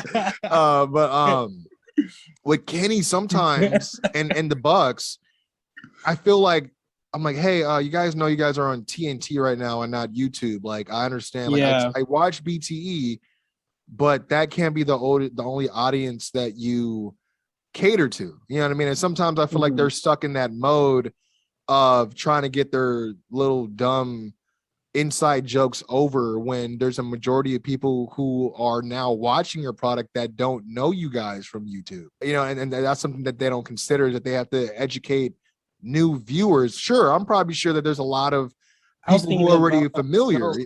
Say it again? I said I was thinking about that myself. Yeah, and I think that's where sometimes it suffers, because there's times where on BTE they will do something storyline wise and it's good, but then they don't put it on TV and then no one references it.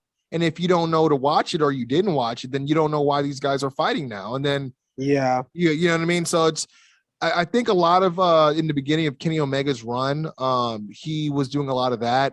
After a while, when he started doing the Don Callis stuff and you know, the whole wrestling god and what he said, Bockwinkel, Simon Gotch, all of them fell in comparison. Like that stuff was great. You know what I mean? When he finally got to that serious spot, because you know, he was facing a lot of criticism when he first came Simon Gotch or Carl Gotch? Simon, you know, it's got to be Carl Gotch. Or it's a Simon Grimm now. Yeah. But yeah, it's like, you know, he was facing a lot of that fan criticism of like, well, where's the best bout machine? We're here, but he's not doing anything. Why is he in a tag team match? Why is he doing tag teams? He should be the world champion already. Like all this shit that they said, and like basically what everyone said. Oh, let me guess. Oh, they're part of the company. Oh, so Kenny's gonna win the championship first time out and never give it up. And then when that doesn't happen, you guys complain about it. You know what I mean? So, but with that said, not taking anything away from his reign, Kenny Omega, I have to give the I got to give it to Roman Reigns. Because I can't say that Kenny also, as many matches as he put on, I can't say that he's built people as much as he's built himself up in those matches. Yeah. And not like it was a selfish thing. I'm saying when you look at Roman Reigns, he had Edge, he had Daniel Bryan, he had now he got Big E coming up, he had Kevin Owens, he had Shinsuke for a little bit. Like guys that you didn't think they're Finn, he had Finn, you know what I mean? Guys that they weren't doing nothing, or you didn't think we're gonna make it either back to a certain spot or even make it to a certain spot, that he was able to, all pun intended, pull out of obscurity and give him a one-way ticket to the island of relevancy, as he says all the time. So it's like he really did do that, you know what I mean? And a lot of, and I think just for me personally, between the two, again, I respect both. I think the presentation of Roman Reigns is just better. Yeah, it's just better. Yep. I think because it's been more consistent. Again, it's just certain times where Kenny Omega will say something. I'm like, what are we, school children on a playground? Yeah. Like, come on, man. You know what I mean? Like, this is a championship match. What the fuck you doing? You know what I mean? Yeah. This ain't for games. But yeah, I would have to buy, and I've been buying. Honestly, Roman Reigns is the only reason why I watch WWE anymore, to be honest. Yeah. Outside of like my small, like I said, my slow breakup with NXT, like I barely watch Raw anymore, dude. I do the review, but I'm actually going home and DVRing and going back to watch and actively going to go see what's going on SmackDown, because what he's doing is good. I like what they've been doing, even the stuff with him and Paul Heyman, the stuff with him, Paul Heyman and Brock, the stuff with I mean, you look at a guy like Jey Uso. You know what I mean? Yeah. Like he made Jey Uso in that Hell in a Cell match, like in with the 2020. Like, I'm sorry, I'm giving it to Roman, man. It just is what it is. Hey, no problem. Like, you know what I mean? You mentioned, and honestly, dude, I love when you literally say so, because you always come up with something hilarious. Like last time we talked, you sold John Cena down the river. I love that line. And I'll do it again. Yeah. It's called, like you know what I mean? I'll become your roommate and I'll sell Kenny Omega for rep money. It's called, because I gotta tell you, like, okay, this year, like, okay, the cleaner Kenny Omega, I love the cleaner, right? AEW Kenny Omega, honestly, I put this on the list because I just really wanted to weigh in on the whole comparison. And my thing with Kenny Omega, and look, it's also partly because fucking Jim Cornette kind of pulled the wool over my eyes, but it's like, you know what I mean? I watched him and Christian Cage, right? I sit there and I watch his in-ring work. He is a good talent, phenomenal talent. But like I see something like the way he chops, right? The guy flails too much. Yeah, now, yeah, there are certain things, and let me just tell you that you're not the only one drinking the Kool-Aid, and because I know he gets a lot of shit, right? And it's funny because I always have to say what they a grain of salt when I bring him up on my show too. But Cornette, he knows what he's talking about. Yeah, he does. Not everything he's talking about is correct, because sometimes he's talking to Brian and Brian's not, smartening him up to the full context of things. Yeah. Right? Yeah, Brian, exactly. Yeah. So, there's sometimes that, but there's other times where I used to go from, oh man, this guy complains a lot, to like me audibly yelling at the TV, yo, slow down. Like, who the fuck used to say that? Shit. Yeah, you know what I mean? Yeah. I'm like, why do I sound like Cornette now? Like, but once you actually understand what he's trying to say, and it goes back to what we said earlier. Hey, if I sound angry, or I'm like just really into it, I'm just really passionate because I love it so much, No problem. And that's how Jim is. He loves wrestling so much. For. Get angry. Yeah, yeah. But with Jim, like, once you carve through all the cursing and you actually understand what he's saying, he's saying something. So but I'm not gonna call him Kenny Olivier. I'm not gonna. I had to pick. I had to pick the one that was. I was like, okay, what's the least offensive one to bring up right now? Yeah. I was like, I can't do the finger one. But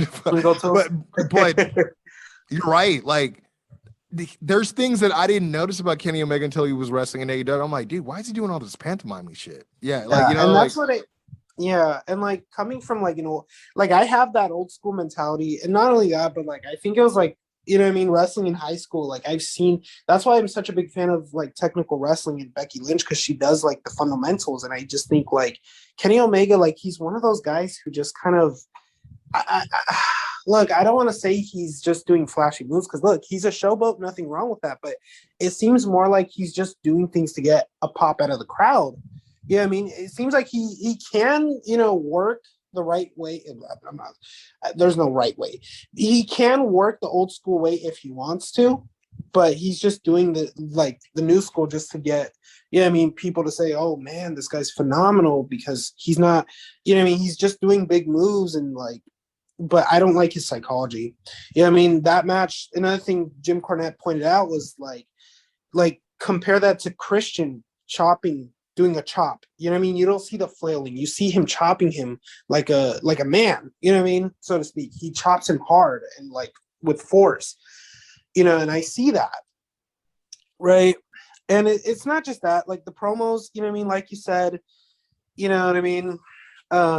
I will say like Roman, like he picked up the Jake Roberts type of promo where he's talking more methodical, and he's even lowering his voice, but it's he's making it his own, where I'm like, I could relate to this. He has the expressions, the facial expressions. Roman, I don't know, like his facial expressions aren't over the top like they were in 2018.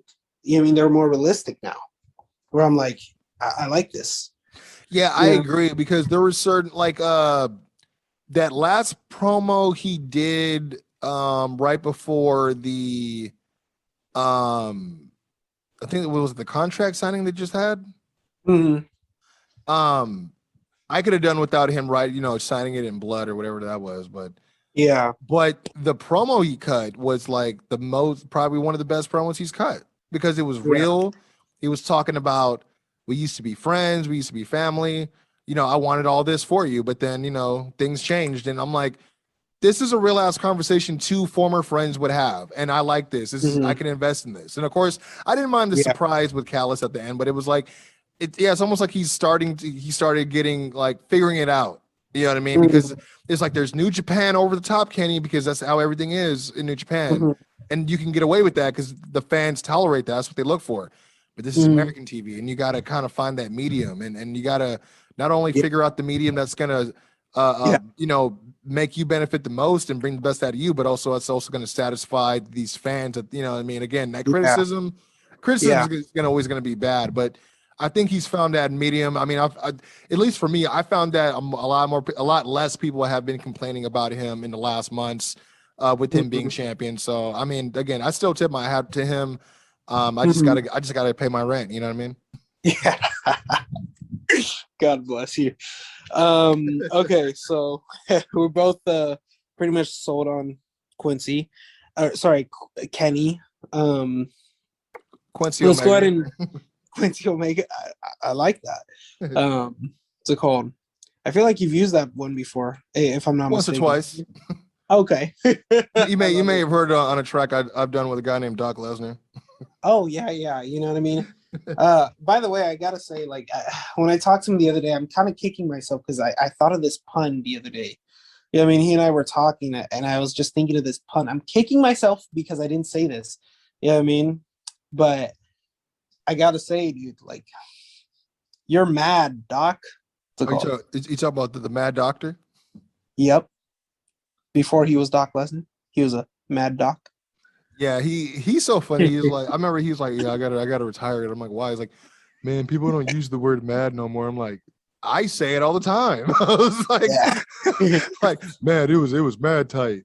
Yeah, it's funny. Like, and I picked up one of his songs on Spotify the other day, or like a couple weeks ago, and then I was listening to it yesterday. I was like, oh man, because I never took the time to actually listen to it. You know what I mean? But I actually, well, I did, but like I listened to it again, and I'm like, damn, this is really cool. Yeah, I mean, it was one of his old songs, "The Way I See It," with Sean Wise. Oh man, I'm on there. It must have been the original. Yeah, the original. I'm on the remix. Yeah. Oh, okay. Yeah, dude, he has a remix with like 6 people, dude. It's crazy. Yeah, I remember that. Yeah, that was a great song. I love the feel song. of it. Yeah. It's funny at first because like, I mean, I know the differences in your guys' voice, and he sounded like you, like he wishes. No, yeah. No, yeah. Yeah, at first I thought it was you. I'm like, huh. No, yeah. He has my like, man, my brother has such a dynamic voice, dude. Like he does. Like I had to find mine like for so long because like I was just like the raspy voice twin. And then like this is like the most ridiculous side story, but I swallowed a quarter whole when I was a kid. What? Yeah, dude.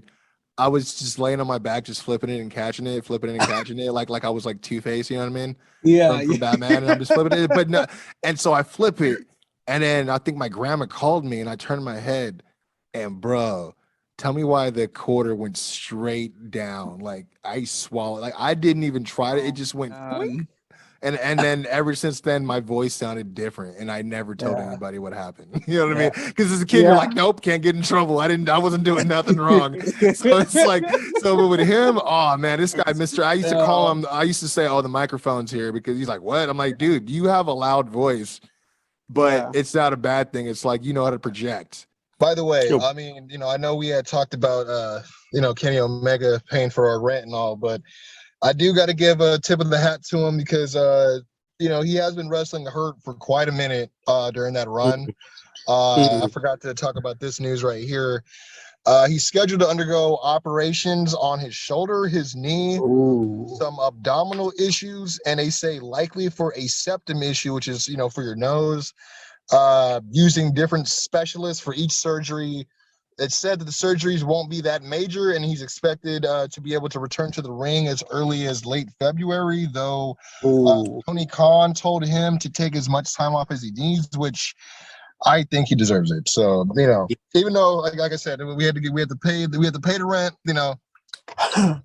had to make sure he got his flowers for doing what he was doing, man. I mean, that's a lot of issues to be wrestling with. Sheesh. That's true. And I mean, hell, he's he could pay our rent for like the next 3 months. I mean, he could pay our rent, and he could pay his hospital bills. That'd be nice. He's gonna need it. But to be honest, if he were to take that much time off and he didn't come back till February, I'm not mad at that. That allows Hangman. Other people to shine.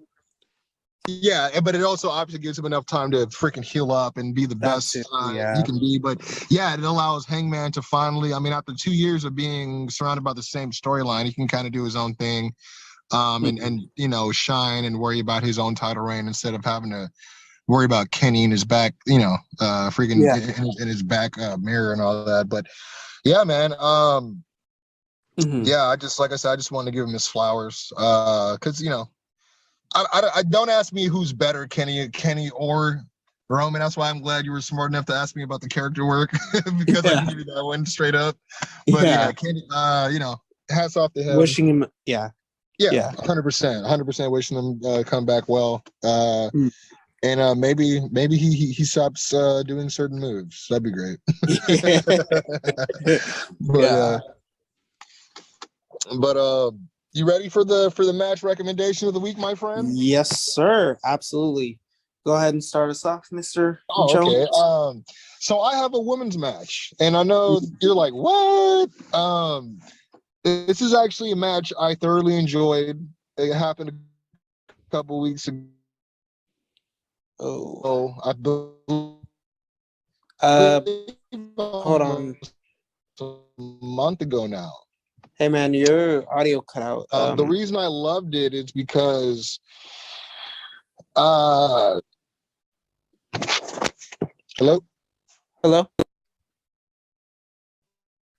Oh man.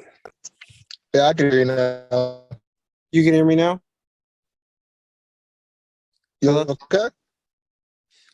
Hello? Yeah, I can hear you. Okay. Yeah, sorry dude, your voice was cutting out. Yeah, can you hear me? Yeah. Yeah, I can hear me. It may be my reception. Okay. Good now. Okay. It's cutting out again. So my recommendation is, let me see something really quick. Can you hear me? Yeah. Can you hear me? Yes. Can you hear me now? Yes. Okay, I'm a little bit closer to my house with Wi-Fi, so that might be better. Okay. No, yeah, I was just gonna say, I'll say it again so I can splice it for you. Yeah. So my match recommendation, this is gonna be probably a surprise, is actually a women's match. I saw it actually on AEW a couple weeks ago, and I liked it so much. I felt like I didn't really get as much you know, I don't want to say respect, but I felt like it got kind of glossed over a little bit because there were certain parts of it that there's a reason why I dug it. We've seen it happen before. It actually happened not too long ago between CM Punk and Darby Allen. I think we actually shared a video about it where we saw the similarities between his match between him and Darby and Bret Hart and 1-2-3 Kid. And I like when people do that. I like when people. I love when people pay homage to things because I'm like, man, I love people that watch tape and give you some good moments, and they give you some, they show you that they're students of the game. Serena Deeb versus Hikaru Shida. They had a match that was part of their tournament, I believe 2-3 weeks ago.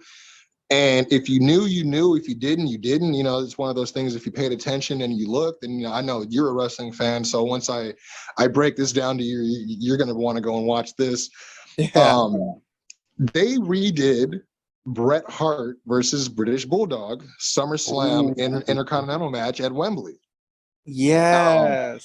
All the way down to the finish. Like, and if you see it, you see it, because what's crazy is Hikaru Shida is wearing blue with red trim like Bulldog, and then you see Serena Deeb's wearing black with pink trim like Hitman, and it's just really kind of cool, like the little, I don't know, the little nuances, man. I'm kind of a geek for little details like that, but it was just that, and the way that, and their match was just really good. If you go and check it out again, it wasn't the quarterfinals. It was the I think it was just the inaugural first round of the TBS tournament. So yeah, Serena Deeb versus Hikaru Shida, great match. And they had a lot of time too. I mean, and we've seen them wrestle each other a lot, but this match, I don't know, there's something about it.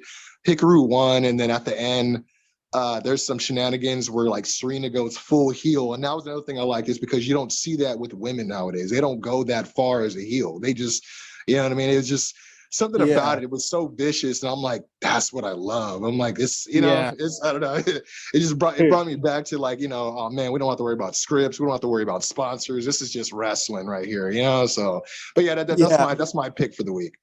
For sure. Okay, so my pick, right? I mentioned it earlier. I honestly, I wrestled with, no pun intended, I wrestled with picking one. Just because there's so many, and then I watched a few, like Jeff Jarrett versus Edge on an episode of Heat, but that's not it. Like you, it's a women's match, right? It's NXT Takeover London, Asuka versus Emma. Honestly, their main roster matches were really good as well, but this one was the one that put me on to both of these women. They're both really talented. You watch this match, you see the psychology. You watch this match, you see, Asuka being put over. You see the way that, they just had a wonderful match.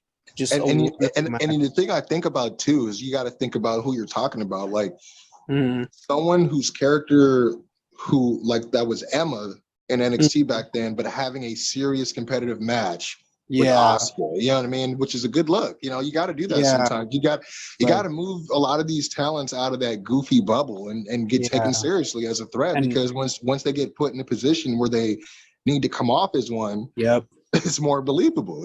So it's funny because I forgot about that match until you brought it up earlier. So I'm glad you recommended it. Yeah, it's like Emma is one of those like really underrated people who don't get talked about enough, and I'm just like, that's one of those people who I felt bad about like her. I mean, she had that whole stupid thing about how they try to like the bubbles. her. Well, I remember they fired her because they thought that she had shoplifted from an iPad from like a Target when it's like, no, they just didn't take the scanner off. And now the whole world thinks I'm a freaking filthy thief. You know what I mean? Yeah. And they went from that to hiring her back because they got a backlash from it when it turned out, you know, it wasn't true. Or the details were a little bit more different than what they thought. And then they had the whole Emelina thing. We're gonna just keep talking about Emelina, she's coming. Oh, Not this week, next week. Not this week, next week. And then she comes out and she's like, no, I'm just Emma.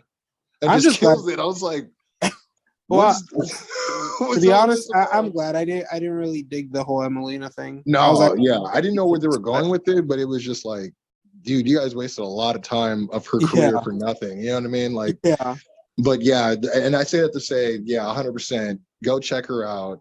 This match is great. It actually, you saying that reminded me of another one to tell them to check out in the same vein of Asuka, in the same vein of women's wrestling. Since, you know, we're bigging up the women right now, go ahead and also check out Asuka versus what's her name? Nikki Cross, last woman standing in NXT. They got that match main evented TV. That was a great match. I love that one. Freaking double suplex off the ladder through the announcers table. Like that was perfect. That was like these finish. Are like I was like, oh, this ain't your mama's women's wrestling. Like this is different. Like, you know, But I think that's a solid ass list that we just gave him, bro. For sure, man. I love it. Well, all right, that's going to conclude this episode of the podcast Legend Killers. We gotta get Doc on here, man. Hell yeah, dude. I can't wait. You know what I mean? I'd love to hear like his picks. I'd love to hear what he has to say. Like, I know, like, honestly, we're gonna do the match. Who's the greatest of all time? Now, Quincy, you and I have had our time to, you know what I mean, speak on that. I'd love to hear what Doc has to say. But honestly, yeah, dude, call him up. I already know what his answer is. Undertaker for sure. 100% he would say that because he probably would have came in with the Ric Flair talk, but he's like, yeah, I can't bring him up right now, so I'll probably go with Undertaker. Yeah, for sure. Yeah, well, thank you guys for tuning in. Honestly, very much appreciated having you on the show again. Yeah, man. Of course, man. Thanks for having me. You know, man, like I've been working crazy. Like I said, doing music, got the other podcast going, but I'm glad we were able to get something going, man. And it's always fun doing this, dude. And same with you, dude. I like hearing, and again, it's not like I'm trying to like make it so, but the age gap between us, I like, because I know when you started watching wrestling, and I know when I started watching wrestling, but I like to hear the difference of thought process, the difference of like, okay, him as a fan, what is he looking for in the product and stuff like that, and what's important to us when it comes to this product as well. You know what I mean? So it's always a good time getting to break bread with you, man, and getting hear what's going on your end as well, dude. So again, thanks for having me, bro. Always enjoy my time on podcast funny. Legend Killers. It's funny. I think of us like a Venn diagram. You know what I mean? Like, so we do have like, sometimes we have different opinions, but like for the most part, we totally agree. And like, that's one thing I liked about talking with you is like, we always like, it's crazy because I always like get tripped out at like how much you and I think alike. And like, you know what I mean? Even today, like when I think we were talking about a little bit about the NXT stuff, and I think you brought up Enzo Amore, and then you brought up a few points that I was just like, dude, I was just about to say that. I'm like, hell yeah. Oh yeah, no, dude. Same. Like, and honestly, it was cool because with the NXT thing again, you're younger, so I'm also wondering. I'm like, man, does he like NXT 2.0? Is it appealing to him? Because maybe it's just me and what I'm used to, you know what I mean? But then when I'm hearing that you're having the same issues trying to invest and get into it, then I'm like, okay, that's good to know, because from top to bottom, it's like, you know, it's a problem.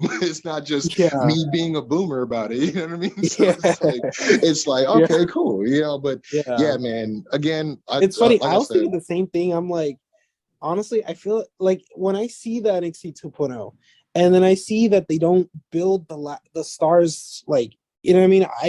I can't help but think, like, I feel like I'm getting too old for wrestling. Like, I'm gonna leave you with this, dude. There's an interview. I don't know if you catch or follow so closely the Broken Skull sessions that Stone Cold does on Peacock. I used to. Yeah, he's had a few good ones this year. Like he did a really good one with Seth Rollins that kind of made me hate him less, and then the one with Bobby Lashley was good too because that one was pretty good. Yeah, you don't get a lot of Bobby in his personality naturally, so it was kind of cool to see him. But the one that I'm speaking of is the one he did with Vince McMahon, and I've been seeing this clip go around lately, and that's kind of it. To me, I'm like, that's when wrestling died. Is because when he brings Vince on, he introduces him as the man behind professional wrestling, sports entertainment. Well, where I come from is called professional wrestling, and Vince is like, "What do you mean where you come from? Look, wrestling is what my dad did. We do sports entertainment." I'm like, "Oh, I never wanted to hear you say that out loud." Yeah, it just kind of, you know what I mean? It's like, I'm like, I think that's when wrestling died. It's like, it's for him to be like, yeah, we don't do wrestling. I'm like, well, there it is, right there. He's confirming it. Thank God AEW is reviving it. Honestly, like the 7-year-old in me is back practically. And granted, dude, like I'm not saying what they're doing is perfect, but it's they're doing something that's getting me to get excited about wrestling. Again, which is more than I can say that they've done for me outside of NXT before they ruined it. You know what I mean? Yeah. But yeah, man, thank you for letting me on your platform, man. Shout out to the fans asking the questions and stuff like that. I love that aspect of the show. But yeah, man. Again, dude, I love we get to put our thinking caps on every time we're on here. We have our fun, but I love the challenge. I love the debate, the healthy conversation, man. And again, you guys don't forget, reach out, man. We're here for y'all. Other people are here for y'all. I mean, back to the mental health is still just as important. You know what I mean? I figured it's important to leave them with the same way we came and let them know. Very important. You are cared about. You are worth it. Hey, if you need some affirmations, hit me up. I will let you know every morning that you're worth waking up, baby girl. Go get your life together, King. You know what I mean? Let's go. Let's get it. You know what I mean? Of course. And the holidays is coming up, man. So it's like, I get it. Emotions are a little bit higher and stuff like that. So even more so, don't be quiet. Say how you feel, man. If you don't save yourself, you may save somebody else. So that's all I can leave you with, So, of course. All right. Thank you guys once again for tuning in. If you ever feel type of way, you know what I mean? I love you. Quincy loves you. Feel free to drop either of us a line. You know what I mean? My Instagram is Podcast Legend Killers. You know what I mean? You did, and honestly, you don't even have to. You know what I mean? It doesn't even have to be about that. It could be about wrestling. Could be about whatever. You know what I mean? If you just need someone to talk to, totally there. Yeah. I mean, you needed to be totally anonymous. I mean, secret is safe with us too, man. Yeah. The fact that you even would trust either someone like me or someone like Eddie to even be in your corner, like, I mean, let's do that. You know what I mean? So let's normalize just helping each other, man. That's all it is. We're all on this big ass rock together. Like, you know what I mean? There's everybody act like they ain't got time to help nobody out. It's like we ain't going nowhere, bro. Yeah. You know what I'm saying? So, but man, thanks again. Shout out to everyone listening to the podcast, Legend Killers, man. And just keep tuning in, man. Definitely hoping to get Doc on the show soon. But then again, that'd be like a 6-hour show, so my girlfriend already kills me enough for like a 3-hour long podcast. It is what it is. Sometimes you're just on a tangent, man. Yeah, I'm just like, but you know what I mean? It's just the love of talking about wrestling. You know what I mean? That's just how it is. You know what I mean? Dude, I think that it's how we met. Yep. It's how we met, dude. Yeah. But thanks again, man. Crazy. Yeah. Thanks again, man. Quincy Jones Go. You could reach me at Quincy Jones Go or at the Quincy Jones Show. It's all good, man. I mean, throw a line, I'll throw one back. We all good. You know what I'm saying? Come with some respect. I might even tell a joke or two. But yeah, man, thanks for having me on. I look forward to the next one, man. For sure, man. Take care. Thanks, man. You guys have a good night. Likewise. Good night, everybody.